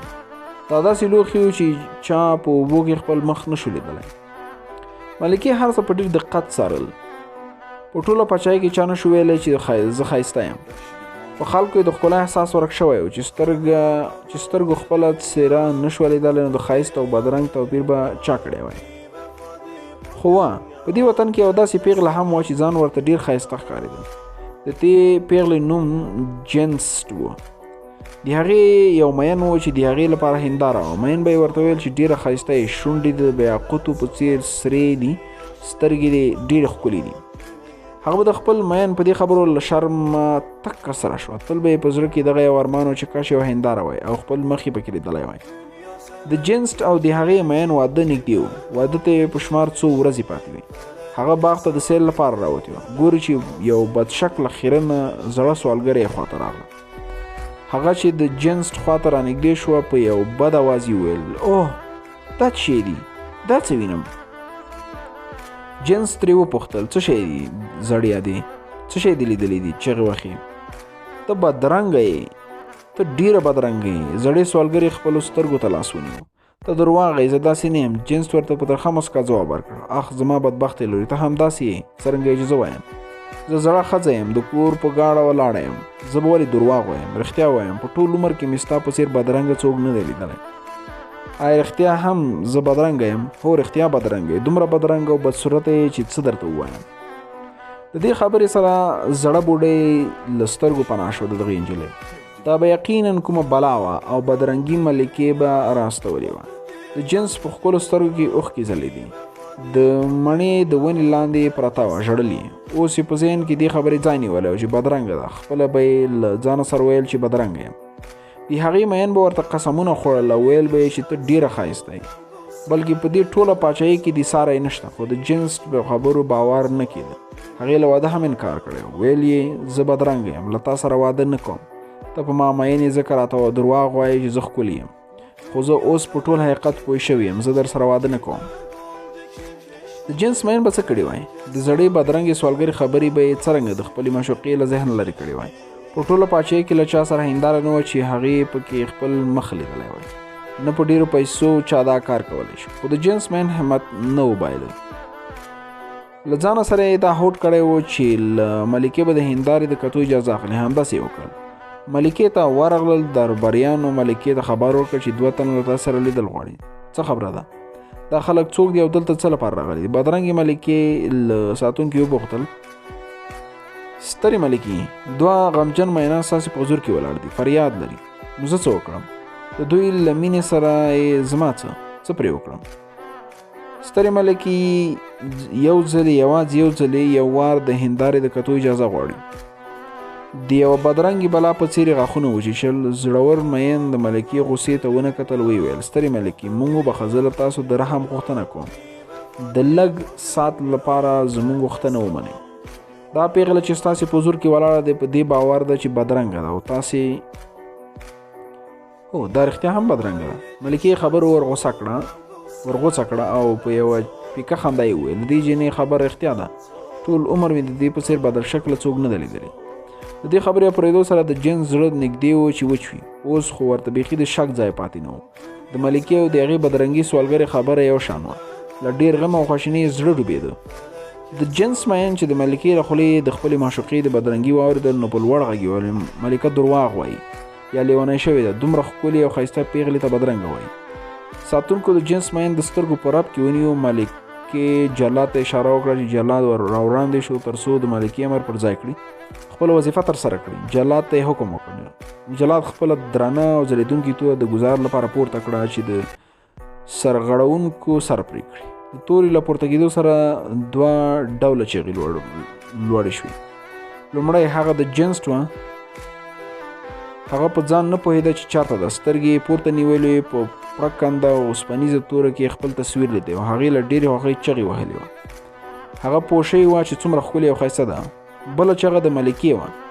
دا له درد او وحشته ډکه چغه وه چې مرګ پکې له ورایه ښکارېده، ځکه چې بدرنګي او بدصورته ملکې د تورې په ځلا کې خپل بدغونې څېره لیدله. د خپلې څېرې په لیدو یې د شرم او ملامتۍ احساس کړی او له ډېره غمه یې ساه ختلې وه. پای. قسمت او عقل. یو ورځ قسمت په یو تنګه لار کې د عقل سره مخ شو. قسمت ورته وویل لار راکړه. عقل بې تجربې و، نه پوهېده چې څوک باید مخکې په لار تیر شي. ویې ویل ولې لار درکړم؟ ته له ما په څه غوره یې؟ غوره او ښه هغه څوک دی چې په ډېرو ستونزو کې د یو مسلې حل راوباسي، او زه دا وړتیا لرم. قسمت ورته وویل ته هغه ځوان وینې چې په پټي کې یوه کوي، د هغه په سر کې ننوځه. که چیرې زما پر ځای له تا سره نیکمرغه و، نو زه در سره دا واده کوم چې په هر ځای کې در سره مخ کېدم لار به درته پرېږدم. عقل ورسره ومنله. د هغه ځوان په سر کې نه و. ځوان بزګر چې په ځان کې عقل محسوس کړ، فکر یې وکړ چې ولې د خپل پلار او نیکه په ډول بدمرغه ژوند تېر کړم، ولې یو بل کار ونه کړم. ځمه چېرته بڼوالي باغواني زده کوم. قبیله یې پرېښوده، کور ته ولاړ. پلار ته یې وویل پلاره زه نور دهقاني نشم کوی، ځمه چېرته بل کار پسې ګرځم. پلار یې ورته وویل زویه دا زموږ د پلار نیکه کسب دی، ولې یې پرېږدې؟ پلار یې ولیدل چې زوی په خپله خبره کلک ولاړ دی. ورته یې وویل ښه ده چې ستا خوښه ده، نه دې منع کوم، خدای دې مل شه، خو یوه خبره مې واوره، ته نور زما په ځمکه حق نه لرې. سر له ننه وروسته ستا ورور د دې ځمکې واکدار دی. ونیک له ځمکې هم لاس ومینځه، په بې پروایۍ ترې رخصت شو. له یوه شاهي بڼوال نه یې د بڼوکۍ شاګرد شروع کړ. په بڼوالۍ کې دومره ځیرکه شو چې بڼوال ورته ګوته په غاښ پاتې. ډېر زر یې ټولې تجربې زده کړې. شاهي بڼوال ورته وویل چې زه چې ګورم ته له ما هم په بڼوالۍ کې مخکې ډېر زر دې هر څه زده کړل. شاهي بڼ د ونیک په خوارۍ او کوښښ لا ښه شو. بادشاه ډېر خوشحاله شو. هغه به هره ورځ د خپلې مېرمنې او یوې لور سره باغ سیل ته راتلل. شهزادګۍ ډېره زیاته ښکلې وه، خو په 12 کلنۍ کې خبرې بندې کړې وې. خبرې یې نه شوې کولی. پادشاه د لور په دې حال ډېر خفه و. هغه اعلان کړی و چې هر چا یې لور په خبرو کولو راوسته، د هغه واده به له شهزادګۍ سره کوي. ډېر ځوانانو په دې لار کې خپل بخت وازمایلی و، خو بریالی شوي نه وو. شهزادګۍ خبرې نه کولې. ونیک له ځان سره وویل زه کوشش کوم ګوندې زه یې په خبرو راولم. زه به له شهزادګۍ پوښتنې وکړم، هغه به یې ځوابونه راکړي. که بریالی شوم نیکمرغه به شم. د پادشاه دربار ته ولاړ. نیک او د پادشاه دواړه د شهزادګۍ خونې ته ننوتل. شهزادګۍ له خپل واړه سپي سره ناست و. په هغې خپل وړوکی سپی ډېر ګران، ډېر هوښیار سپی و. ونیک په ځای د دې چې د شهزادګۍ سره وغږېد، د سپي سره یې خبرې پیل کړې. ما اورېدلې ته ډېر هوښیار سپی یې، یوه پوښتنه درنه وکړم. موږ 3 مسافر په یو لار روان وو، یو ترکاڼ، یو ګندونکی او یو زو. 3 واړه له یوه ځنګله تېرېدو. موږ ډېر ستړي وو. له ډېرې ستومانۍ خوب راته. ځنګله کې د ځناورو ویره وه، نو موږ اور بل کړ او ترکاڼ مو د پیرې لومړی وار ورکړ. هغه ته هم خوب ورته. د خوب د تخولو په نیت د لرګي یوه لویه ټوټه پیدا کړه او د هغې په توږلو یې شروع کړه، تر څو د پیرې وار پوره کېدو له لرګي څخه یې د یو ښکلې جلۍ نانځکه جوړه کړه. له دې وروسته د ګنډونکي د پیرې وار. ترکاڼ ورته وویل هسې مه کښېنه، ته ورته جامې وګنډه. هغه د جامو په ګنډلو شروع کړه. ګنډونکي د نانځکې لپاره یوه ښکلې جوړه تیاره کړه او نانځکې ته یې ور واغوسته. وروسته زما د پیرې وار و. ګنډونکي راته وویل ترکاڼ نانځکه جوړه که. ما ورته وویل جامې وګنډلې، ته کوشش وکړه چې خبرې ور زده کړې. ما ورته په خپل وار خبرې ور زده کړې. سهار چې هغو دواړه له خوبه راویښ شول، موږ هر یوه په جینۍ د خپل ملکیت دعوه کول. هر یو ویل چې جینۍ زما ده. نو ای هوښیاره سپیه، دا پرېکړه ته وکړه د نجلۍ اصلي مستحق څوک دی. سپي چې خبرې نه شوی کولی، ځواب یې ورکړی وی. د هغه پر ځای شهزادګۍ وویل بې له تا بل څوک د دې حقدار نه دی. له ژوند پرته د یوې مجسمې څه اهمیت وي چې خبرې نشي کولی نو د ګډونکي به جامې ورته څه ګټه ولري. تا هغه ته تر ټولو ستره ډالۍ ورکړې ده د ژوند او خبرې. دا یوازې ستا حق دی. جنې باید تا ته درکړل شي. ونیک وخندل، ورته وویل ښکلې شهزادګۍ تا خپله پرېکړه په خپله وکړه، ته اوس زما حق یې. د بادشاه لومړی مرستیال ونیک ته وویل علي حضرت به تا ته ډېر انعامونه درکړي. تا شهزادګۍ په خبرو راوسه خو ته له هغې سره واده نشي کولی. ته د هغې سیال نه یې، ته د یو خوار بازګر زوی یې. بادشاه هم د خپل مرستیال سره مغږی شو. ویې ویل هو ځوانه ته زما لور سره واده حق نه لري. د دې کار په بدل کې به زه تا ته ډېر زیات انعامونه درکړم. ونیک انعام له سره نه پېژانده. په ادب یې پاچا ته وویل علي حضرت تاسو را سره ژبه کړې وه، که شهزادګۍ په خبرو راوسه واده به ورسره وکړي. تاسو پادشاه یاست، ستاسې خبره هره خبره د قانون حیثیت لري. که بادشاه له خلکو د قانون د مراعاتولو غوښتنه کوي نو باید پادشاه هم په خپل لوز او قول ودرېږي او د شهزادګۍ لازمه په لاس کې راکړي. د بادشاه مرستیال چیغه کړه دا ګستاخي راونیسئ، دا د مرګ سزا ورکړي. علي حضرته بادشاه د ونیک د نیولو او جلاد ته د هغه د سر د غوڅولو حکم وکړ. د بادشاه ساتکونکو ونیک د اعدام ځای ته وروست. په دې وخت قسمت عقل ته مخ ورواړه. ویې ویل تا ولیدل ستا په ملګرتوب د بیچاره څه حال شو، د مرګ په تخته ولاړ دی. ته ترې راووځه چې زه ورسره ملګری شم. قسمت چې د ونیک سره یو ځای شو د جلاد په لاس کې توره ماته شو. مخکې تر دې چې بله توره راوړ شهزادګۍ د اعدام ځای ته راورسېده. پلار ته وویل پلاره ونیک رښتیا وویل، ته خپله وعده پوره کړه، ونیک پر ما حق لري. پادشاه د لور خبره ومنله. ونیک یې آزاد کړ. بیا یې په شاهي لباس کې دربار ته وروست. خپل مرستیال ته یې د اعدام سزا ورکړه چې ستا پرېکړه له انصافه لرې وه. د ونیک او شهزادګۍ په واده کې عقل هم و، خو کله چې وکتل قسمت هم ناست دی عقل ترې پښې سپکې کړي. اوس چې هر ځای عقل او قسمت مخامخ کېږي نو عقل ورته مخکې لار ورکوي چې قسمت لومړی تیر شي. پای. مننه له وخت او له تاسو.